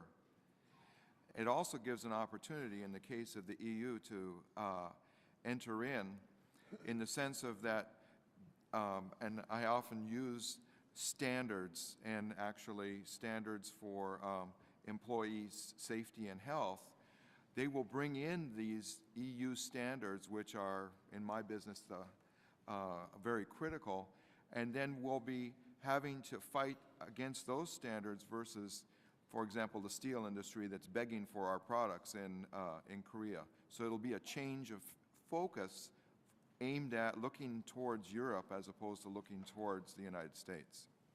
And Mr. Drucker, you mentioned the Chamber of Commerce numbers of losing 380,000 jobs and $40 billion worth of business. Specifically, how does that affect us in a negative way as we look forward into the future, as these agreements are not made in other countries moving forward? Yes, sir. Well, that's a widely used model, but the Chamber did in fact estimate 380,000 jobs, 40 billion lost. And frankly, we operate in a fiercely competitive world, and the industrial strength of other countries is growing, and they are aggressively pursuing trade agreements to expand to the economic benefit of their workers, their population, the benefits of free trade. So it means fewer products sold across the country because other countries are selling their products, and we're losing. We can't sell the cars. We can't sell the. Absolutely, sir. It is, as I said, fiercely competitive, and American products do have alternatives manufactured in other places. And a lot of what's been discussed in terms of speed and in these trade agreements, FedEx is in the speed and reliability business, so we think there has to be balance, but due speed with passing free trade agreements and moving the trade agenda forward, because others are not standing still. Thank you, Mr. Chairman. Thank you. Mr. Bustani is recognized. Thank you, Mr. Chairman, and thank you for holding this hearing, and I look forward to many more hearings on trade policy as we go forward. Over the past 2 years, as Secretary of State Hillary Clinton has traveled around the globe and based our foreign policy on 3 pillars: diplomacy, developmental aid, and defense, it's now become glaringly apparent that we were missing something, and it's a trade agenda. And the failure to move forward on these 3 agreements puts American prestige, American leverage, American credibility at stake, at risk. And nothing short of American competitiveness is really the issue here. Now, speaking of American competitiveness, I want to drill down to something earlier, because we need to make sure that everybody is included in this country, in this equation, which means rural America. And Mr. Stallman, you earlier mentioned some numbers, and you mentioned the fact that with the $3 billion in exports in agricultural trade, we would see perhaps 27,000 new jobs created as a result of that. Now, I take it those are direct jobs, right? Jobs that are directly involved in the production of commodities, the shipment of commodities, and so forth. But if you drill down even further and take a look at the indirect jobs, take every small community. I live in Louisiana, rural Louisiana. I've got rice farmers, soybeans. Take a community like Crowley, Louisiana, or Abbeville, Louisiana, very dependent on on agriculture and agricultural exports for the entire economy of that small town. You're talking about jobs, convenience stores, dentist offices, small rural hospitals. Do you have a sense of what number of indirect jobs we would see either protected or created as a result of just doing these 3 free trade agreements? We have not analyzed that to give a specific number, but I think it's obvious. I mean, I drive through Crowley, Louisiana at least twice a year. And for instance, just take rice, the local rice dryer that employs some people, the equipment dealer, the suppliers.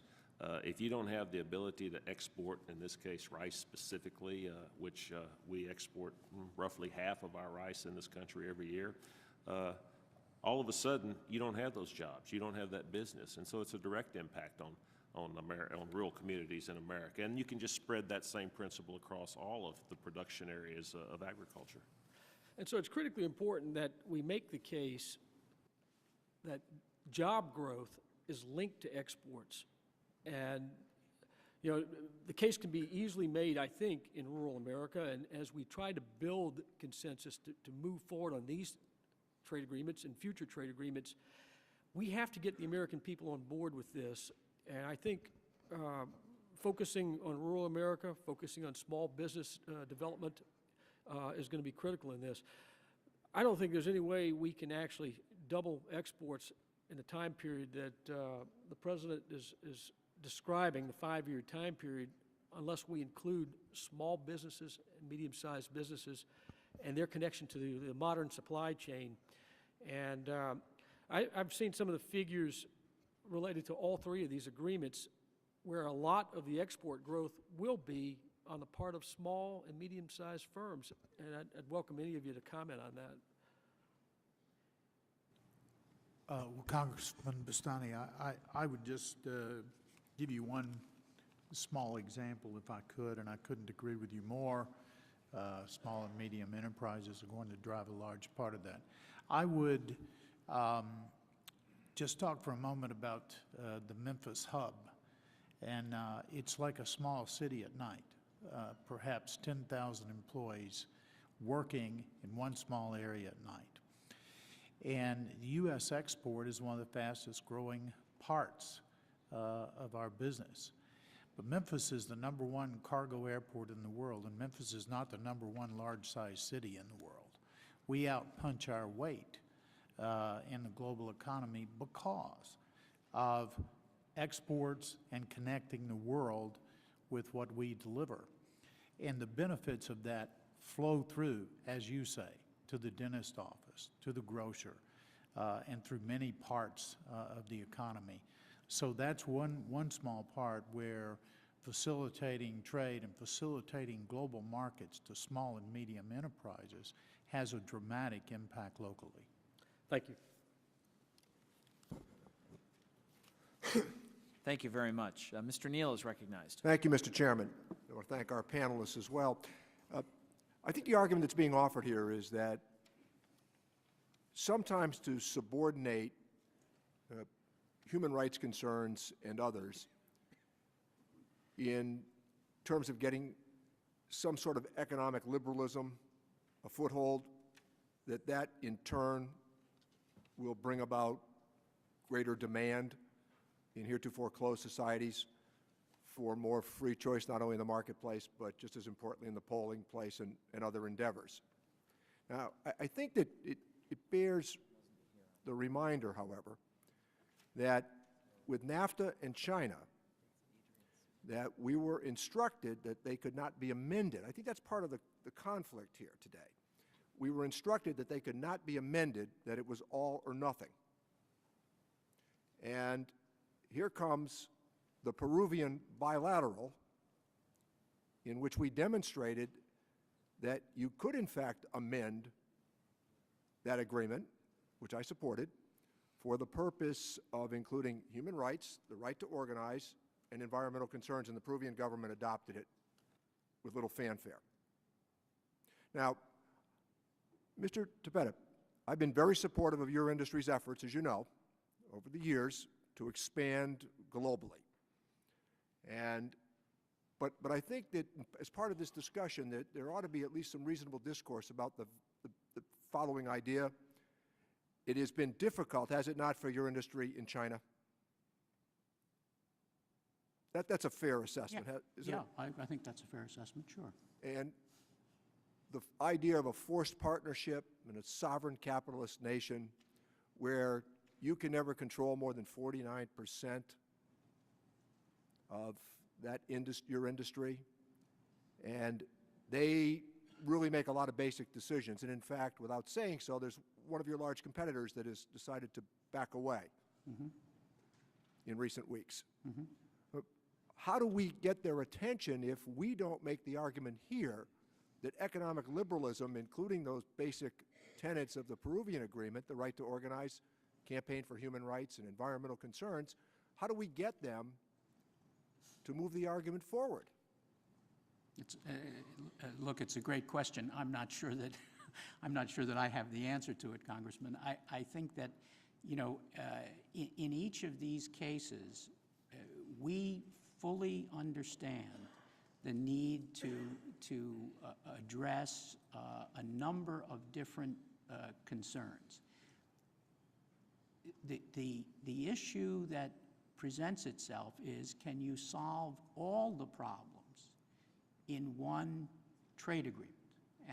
And if you attempt to do that, you probably won't get the trade agreement. And with all due respect, I think we have to recognize as a country that these are negotiations. These are negotiations, and negotiating with a country like Peru may not be the same as negotiating with a country like China. So I think we have to be, there are difficulties in a number of these markets. We are correcting, I think, some of them in some of our agreements, but we're certainly not getting at all the issues. The question for me is, do you want to make some progress with the prospect of making more later? Fair enough. But it also, I think, notes reminding ourselves that in Panama, the reason that the Panamanian bilateral did not move forward was because the Bush administration took the position that I believe the Speaker of their assembly had been involved in the murder of an American soldier, I believe. The result of which was that it was the Bush administration that pulled back the Panamanian bilateral. It wasn't the slowness of this committee, whether our Republican friends were in the majority or we were in the majority. That was an administration position not to submit that proposal, I believe. Well, the only thing I can say about that is I'm not here, certainly, and my company's not here, blaming anybody. What we're talking about is let's move forward. Let's move forward. And we have 3 good agreements. We think we should move forward on those, and we think it would be beneficial for the country to move forward on those. The last point that I will make then is this. But China has not proved to be quite what the industry assumed that it would be, has it?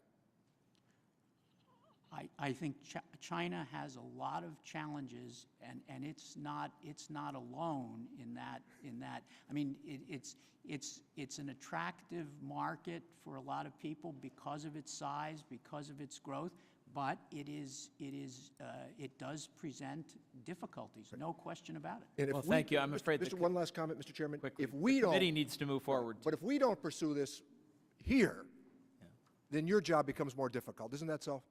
By pushing them? Our job is difficult already. There's no doubt about that. Thank you. Thank you. The gentleman's time has expired, and I would just say that the ILO core labor rights found in the Panama Agreement are also the exact same language found in the Korea and Colombia Agreement as well. Mr. But Chairman? with this, I was Mr. going to Chairman? recognize, yes. But that wasn't the point that I tried to make. The point that I tried to make, it was the Bush administration that pulled back on Panama. Yeah. Isn't that true? I think that this idea of which administration did what isn't particularly productive. I think we can find certainly gaps in certainly the Bush and Obama administration on these issues. And I just think we're here to talk about what's before us, which is how do we move forward now on these agreements? I agree, Mr. Chairman. The point that I'm making is that there's been some testimony or some inquiry this morning from members of the panel that have suggested that there was foot dragging on the part of the minority with some of these bilateral proposals, and I think that the point that I tried to make, which I assume is based on fact here, and that is that it's the Bush administration that pulled back on. Well, I mean, the fact is we have had no hearings on trade over the last 2 years, and that is not an administration issue. That's a committee issue. I wish we had. We didn't. We're trying to have hearings now. I think these are productive discussions, but it really is Mr. Smith's time, and you are recognized for 5 minutes. Thank you, Mr. Chairman. And to the panel, thank you for sharing your expertise and insight. Obviously, we're talking about opportunities for the future here, and I'm intrigued as we do have this discussion, and I don't want to repeat what my colleagues have said about losing market share to our competitors around the world, but we do know that it is happening. Mr. Stallman, if you could reflect a little bit for agriculture on the non-tariff trade barriers and how these trade agreements will help address that. A lot of problems with agricultural trade, as in other industry sectors, are the non-tariff barriers. For agriculture particularly, you have the sanitary and phytosanitary barriers. In many cases, a bilateral agreement is much more able to address those issues between two countries in terms of health standards, food safety standards, those kind of things, than depending on the WTO. So in that respect, many times in bilaterals, you can more directly address those issues than you can with the international agreements. Anyone else wishing to respond? Well, I was just going to add a comment that many of the provisions in these FTAs level the playing field. And if you're in our business, you compete against non-U.S. large companies, which don't operate under some of the same provisions. But these trade agreements prevent cross-subsidization by government-owned and assisted competitors. They define contours of postal monopolies or fees that can be assessed to serve markets. They provide expedited customs procedures. It really simplifies and codifies doing business in many of the foreign countries, and that is a great benefit of the FTAs. Mr. Began? Mr. Smith, in the case of the Korea Free Trade Agreement, in the renegotiated text, it's some of the most far-reaching effort we've seen in free trade agreements to create a level playing field on standards. We are now expecting adequate notice in advance of new regulations, transparency how those regulations are implemented, and their enforcement mechanisms in the FTA that will be meaningful if those regulations are used simply to exclude imports. So we're encouraged that with the shoulder to the wheel, we can get these agreements like this that will open a market. Okay. Thank you very much. Thank you, Mr. Chairman. I yield back. Thank you. Mr. Becerra is recognized. Thank you, Mr. Chairman, and gentlemen, thank you very much for your testimony and your work.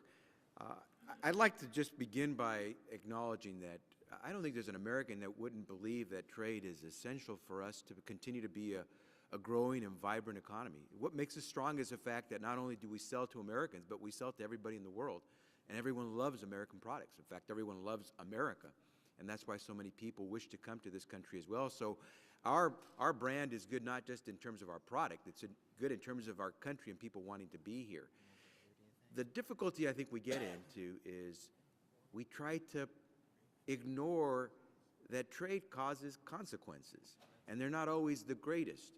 And Mr. Teaberry tried to point that out in terms of Ohio. I can point it out in terms of Southern California, where we depend so dramatically on trade because we have the largest ports in the nation right there in Los Angeles. But to the degree that we try to make it sound like every trade deal is a good trade deal regardless of what it says, that's where we lose, I think, that's where we lose Americans. And so when they hear that in 2009, we got to sell to Koreans 6,000 American vehicles, yet they got to sell to us. In other words, they exported to us, we imported from them and bought 476,000 vehicles. They don't need to have degrees in rocket science or in trade to know that something's wrong. And they just simply want to know that it will be level trade, that it'll be a fair deal for Americans. And so when you take a look at these deals, whether it was the situation for the auto industry with regard to Korea, or as we pointed out, the difficulties with Panama being a tax haven, there are reasons why some of these deals haven't gone through as quickly as we might like. But let's not just say willy-nilly, we must have a trade deal, because a bad trade deal has major consequences. And if you think about our recent past, in the last decade or so, American multinational companies have reduced the size of their domestic workforce by about 1,900,000 Americans. Yet their foreign employment has gone up by 2.4 million in that same time. Americans are dumb. They see that we're exporting as many U.S. jobs to places as we are products. And what they want to know is that as we export those products, we want Mr. Paulson, his company, and everybody else to continue to create jobs here because you are exporting more. And so I think what's important to remember is that we're trying to make sure that this is a good deal, not just a trade deal. And if we do that right, we'll do well, not just for one industry, but for every industry. Now, I have a question for all of you gentlemen, and if you could just give me a quick answer. Currency manipulation. We've heard a lot about it. We know some countries devalue their currency. That makes their products cheaper to buy. It also makes our products more expensive to buy because it makes the U.S. currency look like it's valued at a higher price than it should be. Do you believe that we should tackle the issue of currency manipulation? And obviously the focus has been on China, but do you believe that we should address the issue of currency manipulation now? Thank you. I do not. Just a quick yes or no, if you could. I try to make it a very direct question because I know we could go into that forever, but I'm going to lose time and I want to get back to the trade deals. I don't think we should address the currency manipulation within the trade agreement. But oh, no, and I don't mean within the trade agreement. Just generally address it as quickly as we can. Yes. Okay, thank you. Mr. Stalin. Not in trade agreements, but in the context of international agreements, with our countries. Thank you. Mr. Decker. I would agree with Bob. I mean, that's just one of many issues. Yeah. And by the way, I'm not asking that we address the currency issue in these trade deals. So I'm just asking if we should tackle that as an issue of importance to American consumers. I would agree with the other panelists. Completely agree. Yeah, and I know the estimates are out there that we lose somewhere between 500,000 to 1.5 million jobs because of this currency manipulation that goes on throughout the country. So I hope we can deal with it and deal with it immediately. And I have one final question I'd like to ask. Mr. Tepeta was extremely virtuous a moment ago when, in responding to some questions by Mr. Levin, you mentioned that even if these trade deals had left out your industry and your company, that you think that we might still want to go forward and approve these deals. Now, we're going to probably, I hope soon, in this committee and in this Congress, deal with the issue of tax reform. And I'd like to know if you'd like to be as noble as well with regard to tax reform and virtuous, so that if tax reform occurs and we by chance don't deal with your particular industry or company, that you believe that we should still do the tax reform if we don't tackle the issues that are most important to your company or to your industry. And I'll try to leave it brief, and and now my time is expiring, so if I could just get a quick yes or no from the panel. I'll say that one is way beyond my competence, so I have no answer for you. I believe tax reform is important for manufacturers. Our policy indicates we should work on tax reform, but we'll wait to see the details. I see you all tap dancing very, very well. Has everyone had a chance? All right. No, Mr. Ducker, Mr. No, I was just Began. going to say yes. I think tax reform is important in many different aspects, but corporate taxes are among some of the highest that we deal with in the world. And so, yes, we should deal with tax reform. Thank you. Mr. Began. We'll be here. Okay. Thank you very much, Mr. Chairman. Thank Appreciate you. it. Mr. Buchanan is recognized. Thank you, Mr. Chairman, for holding this important hearing today. As we work to get our alien economy back on track, I believe it's crucial that we work to expand our exports. I'm pleased that the administration is pushing hard, or appears to be pushing hard, to get Korea agreement done, as well as the others that we're working on. But I guess this is to all the panelists. Last year, the President stated that he wanted to double U.S. exports by 2014. I support this goal. Would you agree that enacting these 3 trade agreements is an important first step in reaching that goal? It certainly is an important first step, but we also have to say is that the U.S. manufacturing base needs to become fully engaged with not just the trade agreements, but also with improvements to financing for us and improvements to taxes. Yes, passing these agreements is essential as a first step. We need to continue to focus on enforcement and continue to negotiate other agreements to further open up markets. Every long journey begins with the first step, and this is a darn good one, and we are strongly encouraging that. But it needs to move forward after the passage of these into other very important markets. I would agree with that.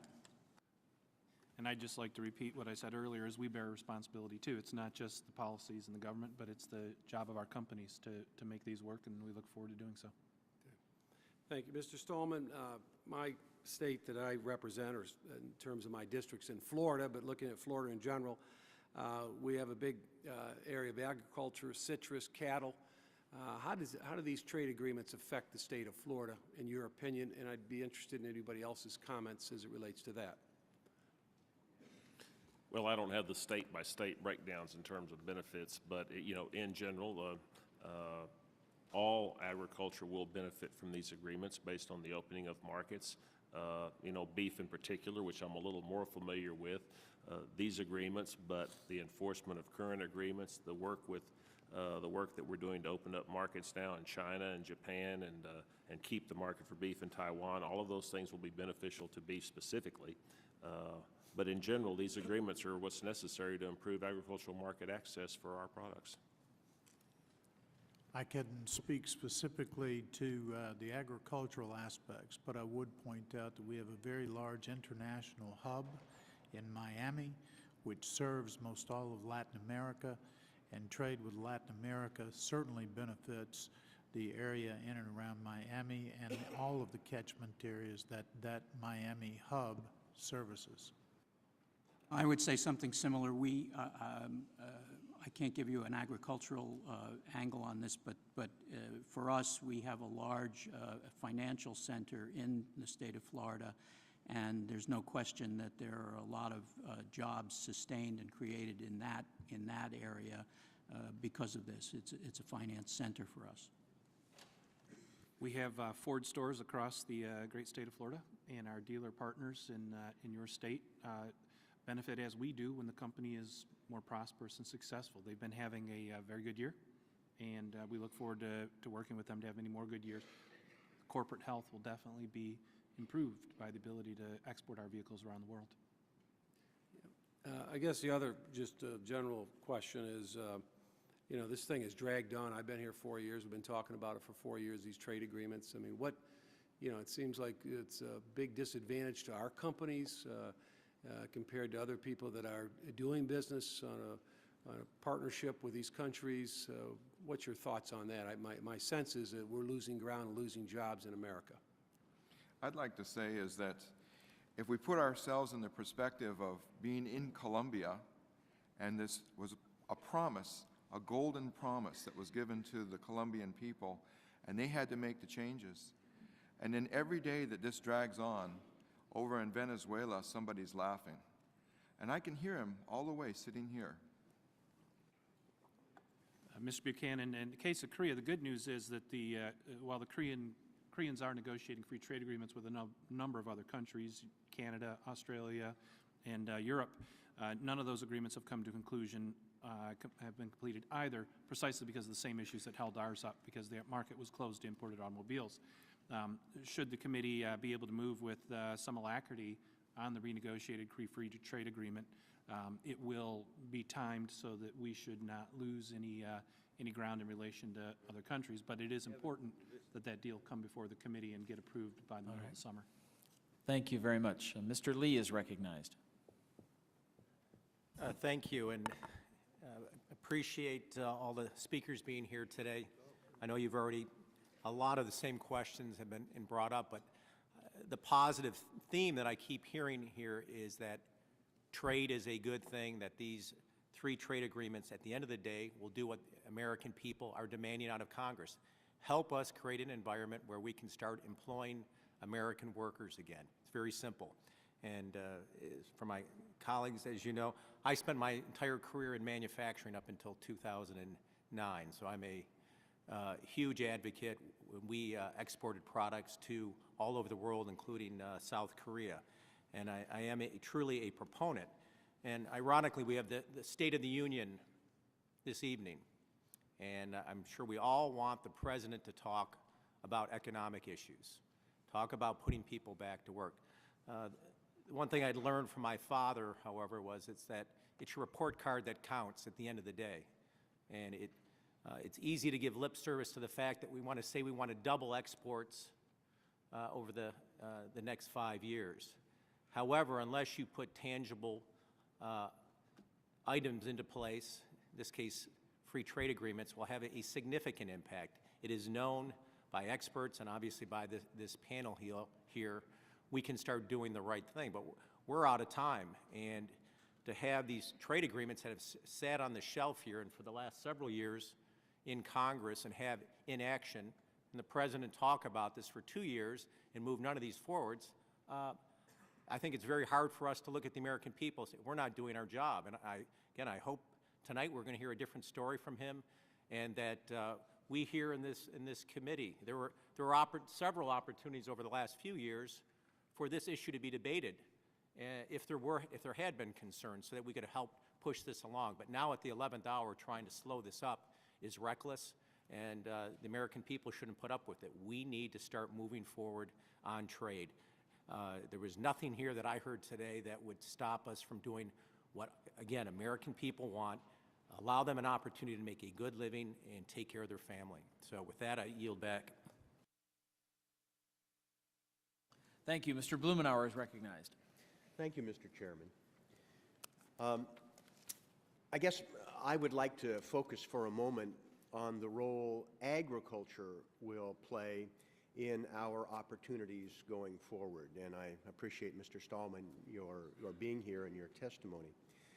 If my Republican friends are serious about addressing spending and the deficit, and I think they are, we're going to have to deal with the rather expensive support that we provide to agriculture in this country.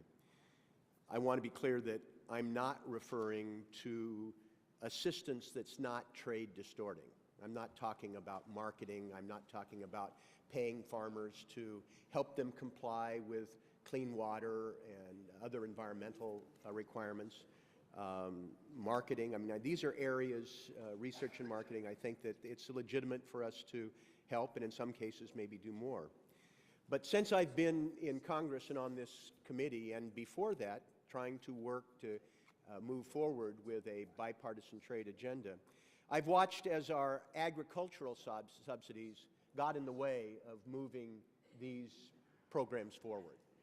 I watched how a tiny loosening of sugar subsidies was a serious problem with CAFTA.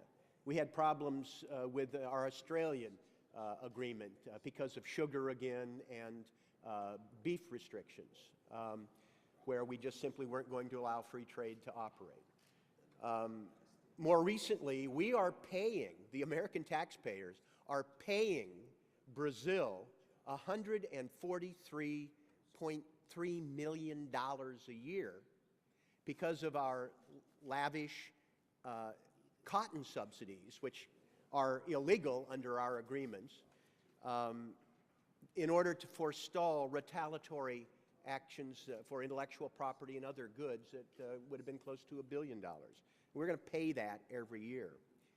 I'm very interested in wondering if the panel thinks that we need to continue these agricultural subsidies. Can American farmers compete in a global market without lavish subsidies? I would start, Mr. Paulson, with the National Association of Manufacturers. Do you support reforming our farm policy to reduce costs and to avoid these international trade complications? Since I'm a manufacturer and am focused on that my whole life, I really do have to pass on this Well, I would respectfully request that maybe you check back, because you as a manufacturer could be hit because of retaliatory actions when we violate our WTO requirements. And as I mentioned, these are things that have gotten in the way of other trade agreements. And if you could find out I certainly believe for that us. you have brought up a very important point. Yeah. I'm not trying to No, I say anything understand. about that. But I will say that it's just one that I'm not well prepared Right. to answer. And I'm just requesting that maybe you could check and find out what the association's position is and maybe make that part of the record. Certainly. Mr. Drucker, FedEx, do you have any thoughts about potential retaliation because of lavish farm subsidies?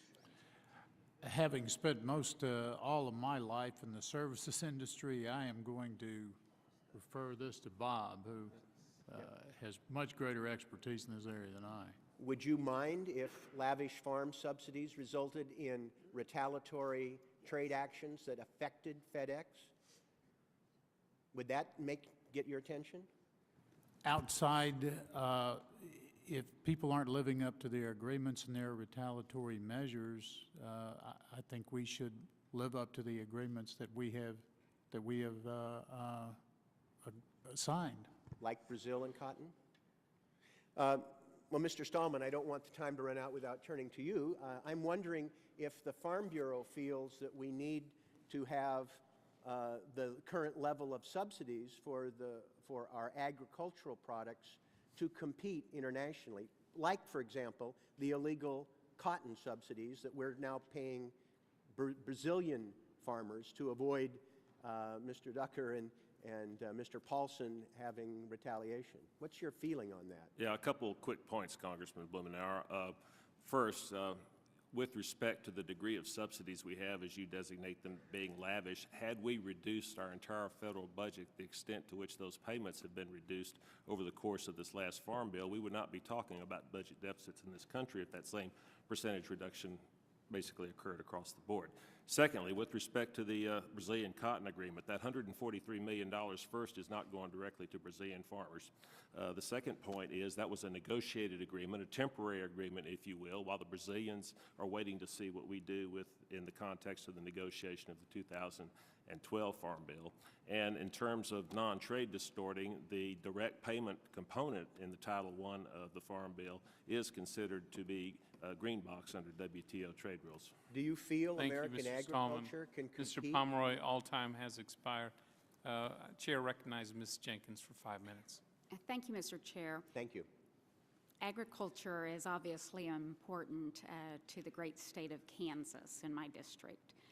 Back in 2009, experts in ag products from our state, they valued the exports at more than $4.7 billion. The pending free trade agreements are especially important to our farmers who traditionally lead the nation in wheat production. Kansans know the importance of international trade in these markets. In 2007 and 2008, the U.S. wheat industry dominated the Colombian wheat market with almost 70% of the market share. It was valued at $330 million. So delaying the Colombian Free Trade Agreement has already hurt Kansas and American farmers. While the U.S. waited, Argentina and Canada began their own negotiations. And of course, by 2009, 2010, the U.S. wheat industry's market share had fallen to 46%, a 24% loss. U.S. wheat associates estimate that if the Colombian Free Trade Agreement is not signed, U.S. wheat producers will lose up to $100 million per year. So considering the impact on the wheat industry alone, could you all remind us what the economic impact on your business or industry will be if we fail to implement the 3 free trade agreements?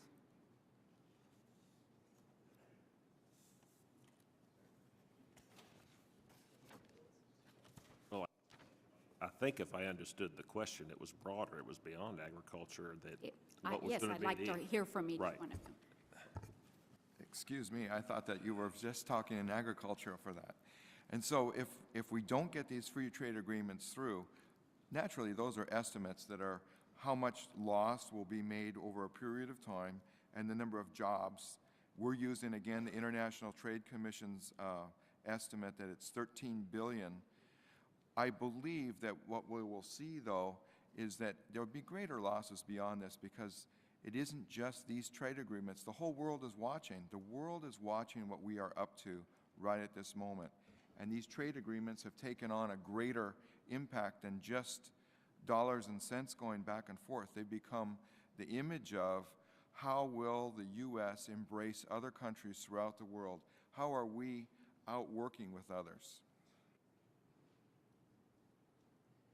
You know, you stated the case for agriculture very well. You used wheat specifically. I lumped in corn and wheat and soybeans with the particular example of Colombia and the fact that other countries have stepped in and begun to take those markets to the detriment of our agricultural producers. And that's why it's critical that we move forward and go ahead and get us back in the game. I would not put it in a agricultural context. You've done that quite nicely. But I would say that just one simple statistic, that exports from this country support 1 in 3 U.S. manufacturing jobs. The markets are huge and immense. Outside the United States, 87% of the growth is occurring there. 95% of the world's consumers are there. And one of the great vehicles to get at those consumers, at that economic growth, is through free trade agreements. And so I believe that while we delay, others are moving because their calculators work the same way that ours do in terms of the numbers and the economic power that exists in global trade. Thank you. As I said earlier, I think the main impact for us of delay will be in terms of Korea and the fact that the European Union will have an agreement going into effect in the middle of the year. That will mean that those competitors from Europe will be able to get their products to market quicker in Korea. They will be allowed to do more things than we are allowed to do in the markets.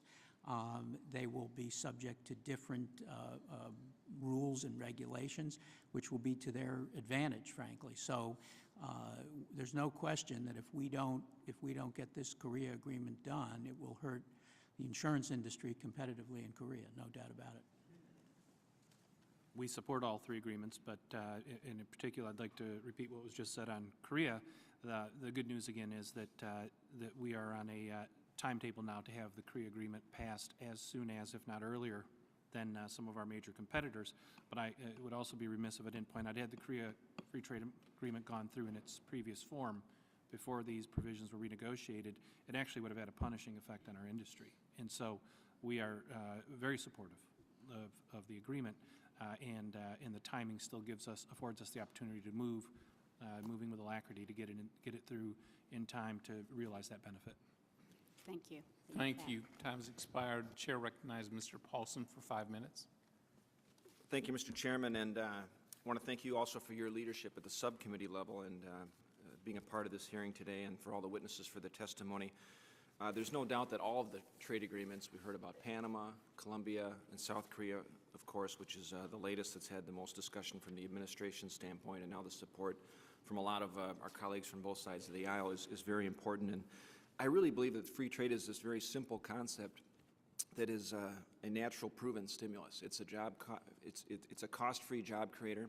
I can look at Minnesota, my home state, and we talked a little bit about services having 75% of the U.S. GDP. Well, in my district, I've got 80% of services occupying that portion of the economy. And there's a lot of jobs that are connected directly with that. 741,000 jobs in Minnesota depend on trade and independently. It covers manufacturing. It goes all the way to services. And I just want to go back to a little bit of the services testimony, Mr. Tepeta, if that's okay, because you mentioned earlier you had identified some key non-tariff barriers: regulation, investment restrictions, due process, regulatory transparency, data management rules, for instance. And you talked a little bit about how trade agreements, very importantly, touch on those issues, because the average person doesn't understand that or doesn't relate to that. They always think of tariffs. And can you just expand a little bit about what signs you've seen in different markets as these implemented trade agreements have gone forward and actually taken place? What signs I've seen? Just some of the progress, I think, that within the markets and the Right. some of the good things that have happened. Right. Okay. Well, let me maybe I could talk about since we're talking about Korea specifically here again. Let me give you an example that I think is important, and this one relates to data management, and it covers really two points about Korea.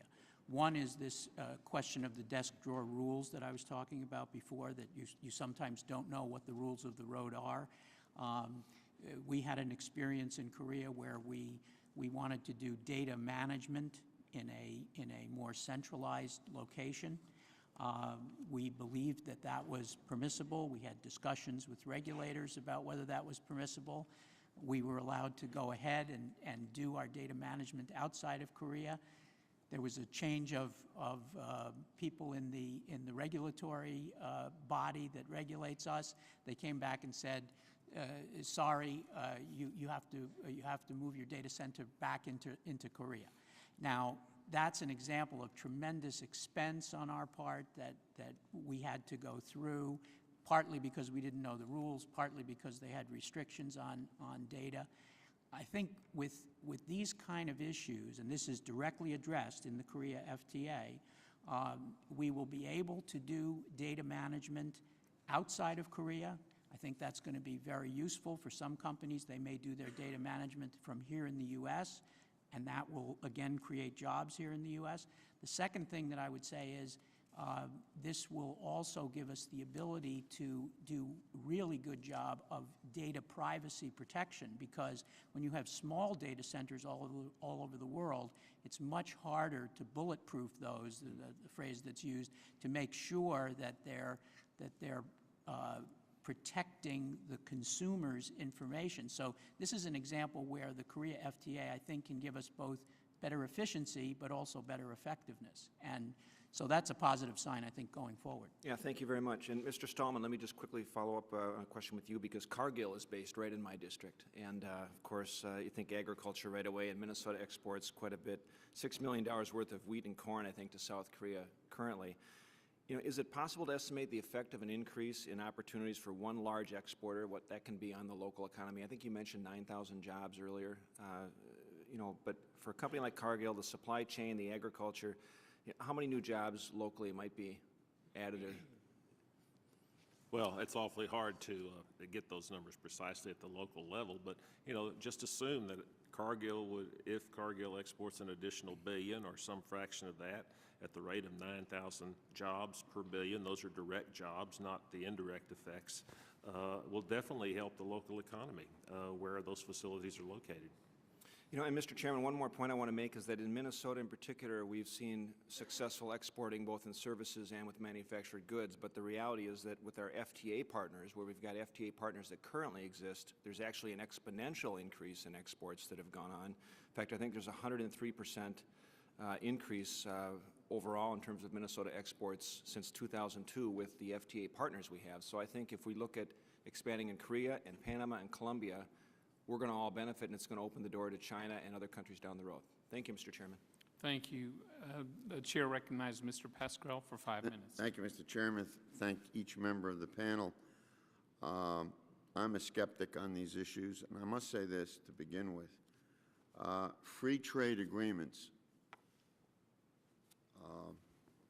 through the last 4 presidents, so this is not a partisan statement I'm making, I personally believe have contributed to job loss in this country, and worse, contributed to the minimizing of the dignity of the American worker. I did not come and rush to that conclusion. I have voted for trade agreements. But I do know that free trade is not simple. Not at all.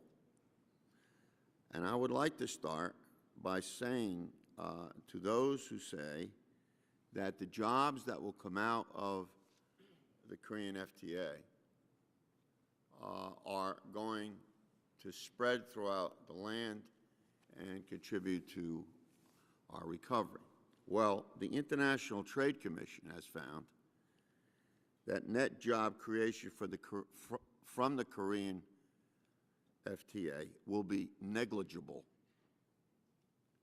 while independent estimates have found, for instance, a subject already brought up, that stopping Chinese currency manipulation would create up to 1.2 million jobs.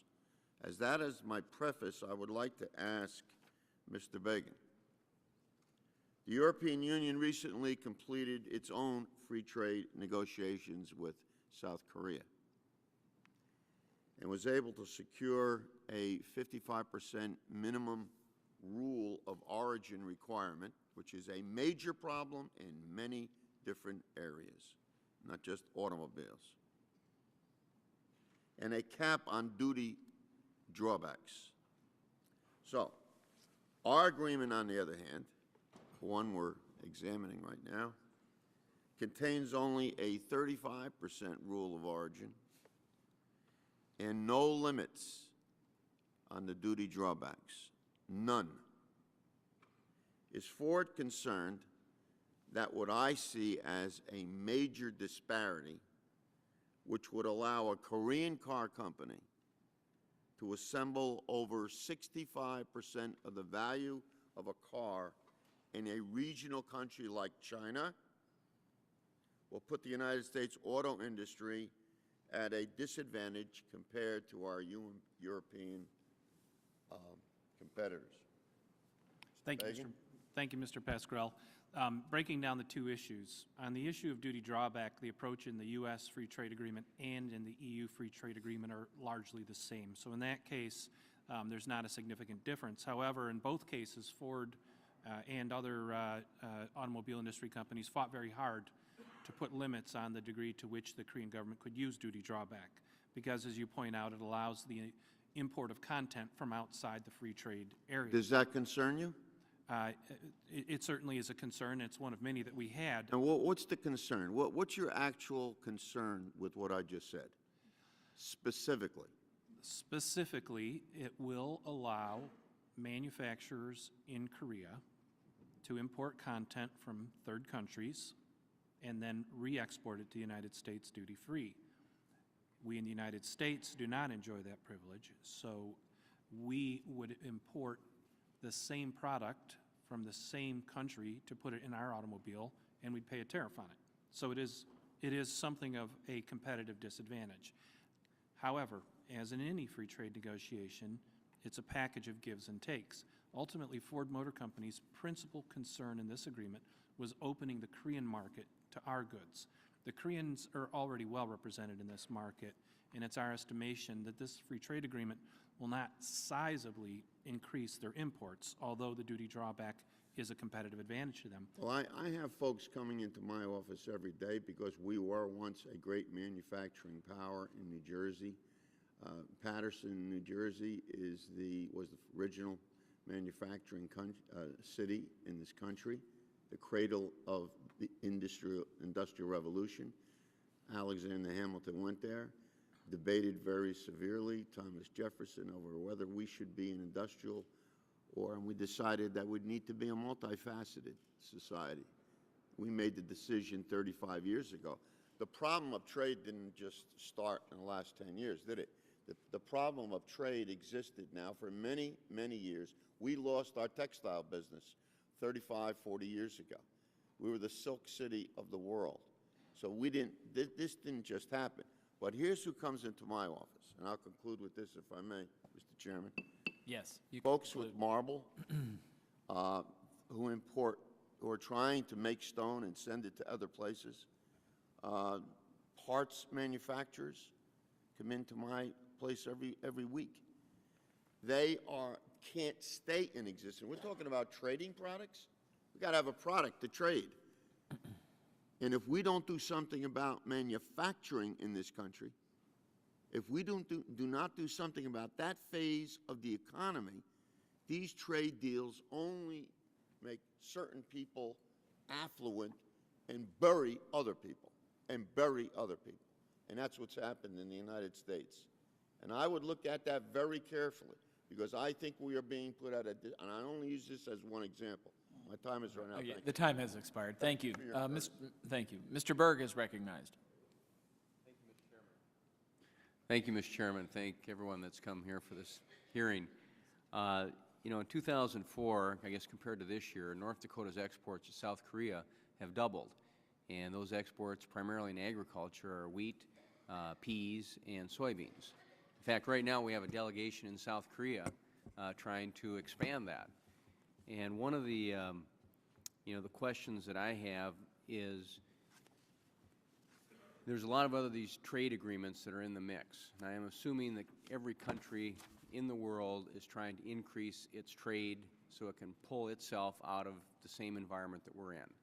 And so I guess my question is, if we do nothing and say for 2 years, and this maybe is for you, Mr. Stallman, if we do nothing for 2 years, this component of North Dakota's increased trade with South Korea, will that stall? Or will that continue if we do nothing? Well, it's hard to speculate totally, but the bias will be against it, will be for it stalling and not moving forward, because you have an EU agreement with reduced tariffs that will be put in place. You have other countries negotiating free trade agreements, and if those are implemented before ours and those tariff reductions occur before we have a chance to implement our agreement, that puts our shippers of any agricultural products and many other products at a competitive disadvantage. And, you know, the Koreans aren't going to buy from us just because we're nice people.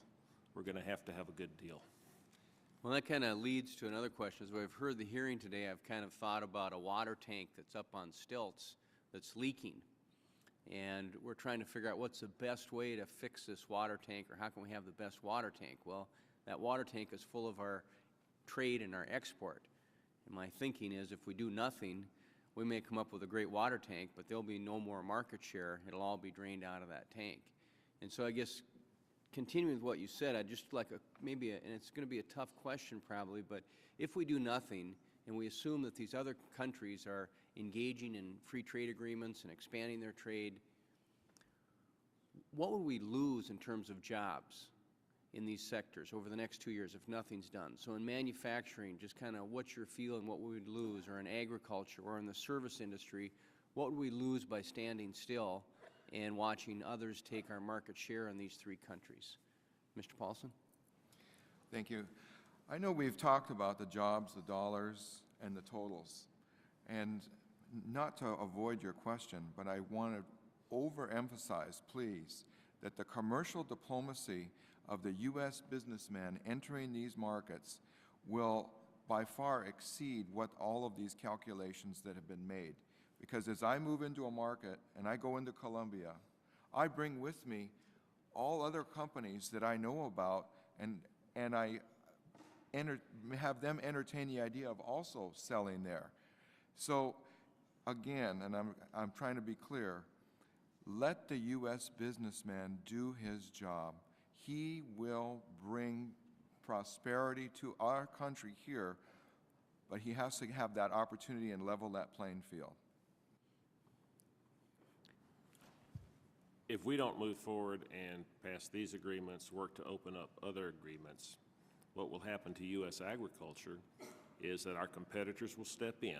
They will begin to take more market share, as they already are in many countries. And thus, since American consumers won't be eating more, we will be backing up our supply. We'll be filling up our domestic supply, increasing that supply, and with stagnant demand, what happens is basic economics. The price of the product goes down. Right. And so that is a real concern. We won't stand still. We're either going to move forward or we're going to fall backward.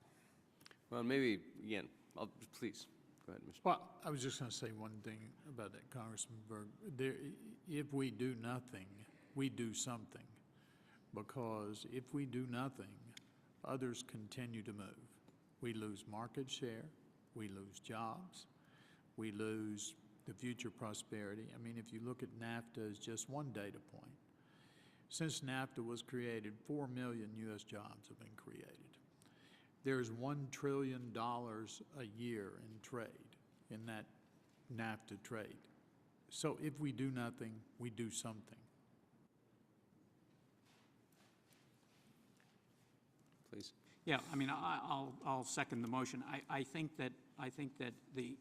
one of the other consequences will be we will not be able to meet this goal of doubling our exports in the next 5 years. I mean, I think that goal will go by the wayside if you don't go forward. So I think that's a significant detriment. Since no importer sells any significant volume of cars into Korea currently, it's all upside. But with a good deal, sooner the better. And it's a good deal. Thank you. Thank you. Thank you. Ms. Black's recognized for 5 minutes. Thank you, Mr. Chairman, and thank all of you for being here today and helping to enlighten us on the trade issue. I want to first of all thank you, Mr. Ducker, and how proud I am to have FedEx in our state and the amount of jobs that it has supplied and how it's helped our economy there in the state of Tennessee, and particularly there in Memphis. As you had recognized that there is almost a city there of itself with FedEx, so thank you for that.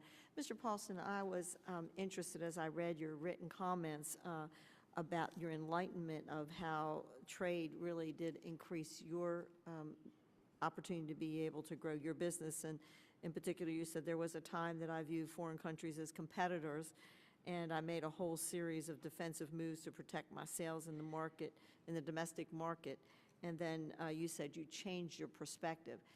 I know one of the comments that you also made that intrigued me, and I do believe that being a small business person, that I agree that innovation, quality, and customer service are 3 very, very important pieces of what makes you successful as a business and makes you stand out from other businesses. But what made you change your mind, and what were those factors that made you then decide to move forward in being a strong competitor in the international market? It didn't happen overnight. It took quite a while, actually, for me to change from a defensive position to an offensive position. However, I was always making some, I call them opportunistic exports. I was not really a planned event. And so as I started to go around the world, going to the trade shows, visiting with, working actually with the U.S. Commercial Service, who is a very strong element in the United States for teaching people how to work outside the country, and then working with like the senior commercial officers in these foreign countries, I was imbued with this whole new world of opportunity in front of me. And through that, I started making sales, and it was my good success and fortune that really turned my mind, because all of a sudden I could see there was so much opportunity, and the sales, I can say the sales in the most unusual places also through the help of the U.S. Commercial Service. Is your trade organization helping those manufacturers who have had great difficulty and some of them just not being able to be successful with their product? Are they helping them to get into these foreign markets? Absolutely.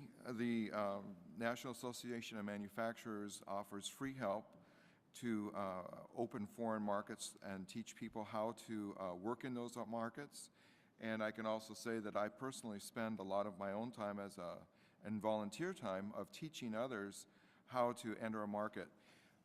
One of the things I like to say is that if you put me to work at your business, within just a couple of years, you will also have 25% of your sales in foreign markets.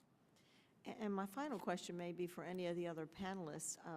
In looking at innovation, quality, and customer service, would you say that that's the key for why other countries may want our products as opposed to the product being made in their country, in the competitiveness of that? I would comment on that. I think that's absolutely right. I mean, we see in all of these markets that customers are looking for innovation in products, and frankly, doing business with a global company and a U.S. company is something that they very much desire because of the innovativeness and because of the quality of the service that's provided. So I think it's definitely an advantage. And Congresswoman, this is where I keep coming back to that we have our responsibilities, and that's our responsibility. But I can tell you that Ford Motor Company in our 106 years in business around the world has never found a customer that wants to pay more for less quality or for a lower, less desirable product. We're absolutely convinced that given the opportunity to present our vehicles to customers around the world, they'll make a choice based upon best value for the money. Congresswoman Black, I would like to thank you for, first of all, for your service to our state and to our country. But thank you. I would say I've personally led trade missions. India is one great example. Most of the group is dominated by small companies. And while we were there, many trade agreements signed, and the fortunes of those small businesses greatly enhanced by being open and exposed to innovative new American products that they could take to market in India. So yes, I would definitely agree that innovation, certainly in creating value, is one of the greatest things that we bring. So if we can remove barriers, we have the products with the innovation, the customer service, and the quality that will make us very competitive. Thank you. Thank you. Mr. Roskin is recognized for the final question.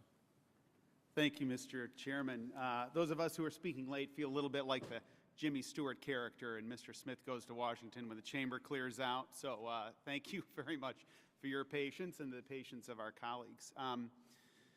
You know, it seems like one of the subtexts of today's hearing is that you have one side that's been making an argument or suggestion about the cost of waiting, and another that is making an argument about the cost of moving forward. And those are very thoughtful questions, and you can kind of weigh them out. On Korea, you know, as Mr. Rangel alluded, there was a kind of a negotiation technique and so forth on moving forward and creating more opportunities for Ford Motor Company, for example, and other manufacturers. There's also a notion, well, as it relates to Colombia and Panama, there is a human rights element that, you know, I think most largely recognize have been remedied and so forth. But I just want to share with you an experience of a group that came in to see me, and it gets to this idea about no-cost job creation that I think is very powerful and something that can bring us all together, to Mr. Camp's point, on moving forward, moving this debate forward.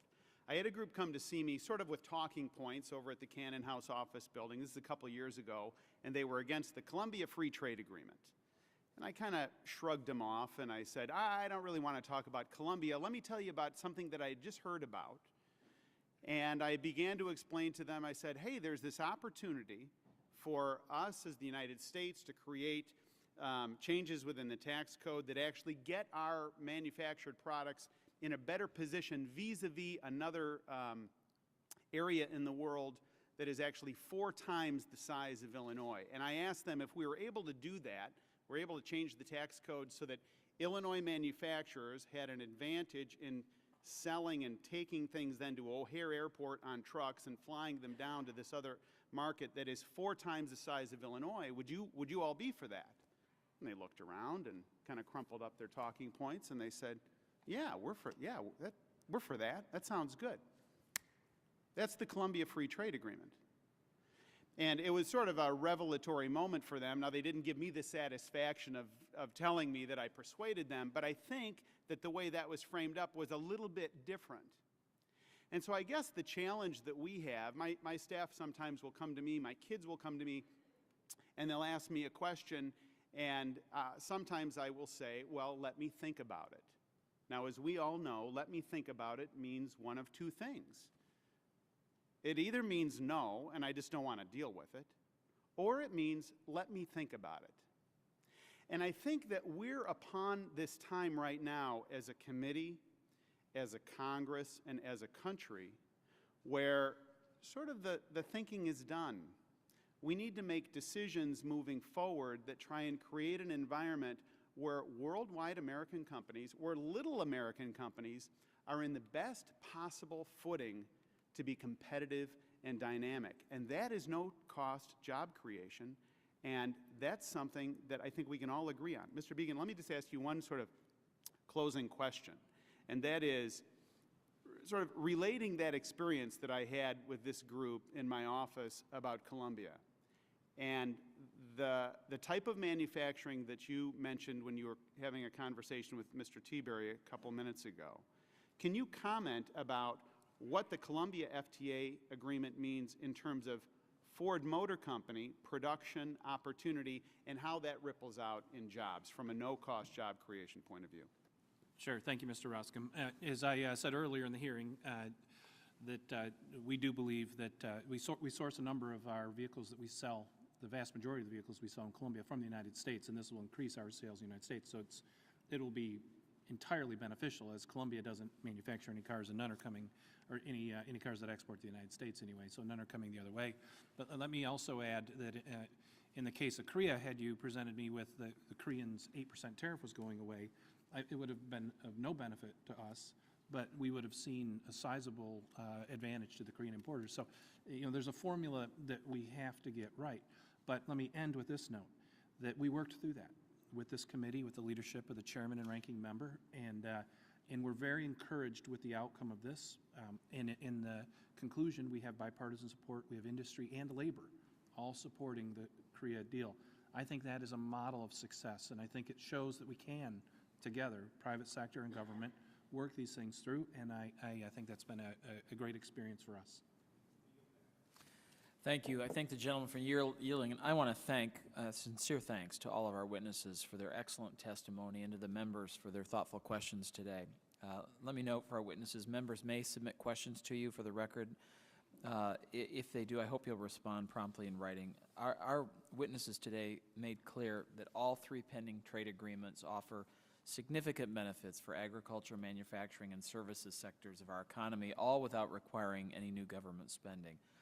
Continued delay will only harm the ability of American workers, businesses, and farmers to compete in these markets as our competitors move ahead. Tonight, we have an opportunity to hear from the President. I hope we'll hear about these agreements and that he lays out a clear action plan and timetable for considering all 3 of them. I strongly believe that we should work together and consider all of these 3 agreements together, and hopefully within the next 6 months. And I hope that we can continue to work together to make that happen. I, again, want to thank all of you for spending time today, and the committee is about to adjourn, but we will hold. I just want to remind the panel, and I really thought it was a great panel, of my request as to your feeling as to whether or not our great country is meeting your standards in terms of education and also health care. It is very, very important to many of us that we find out what your position really is and what are you doing about it. Thank you, All right. Mr. Chairman. Thank you. Thank you very much. The committee is now adjourned.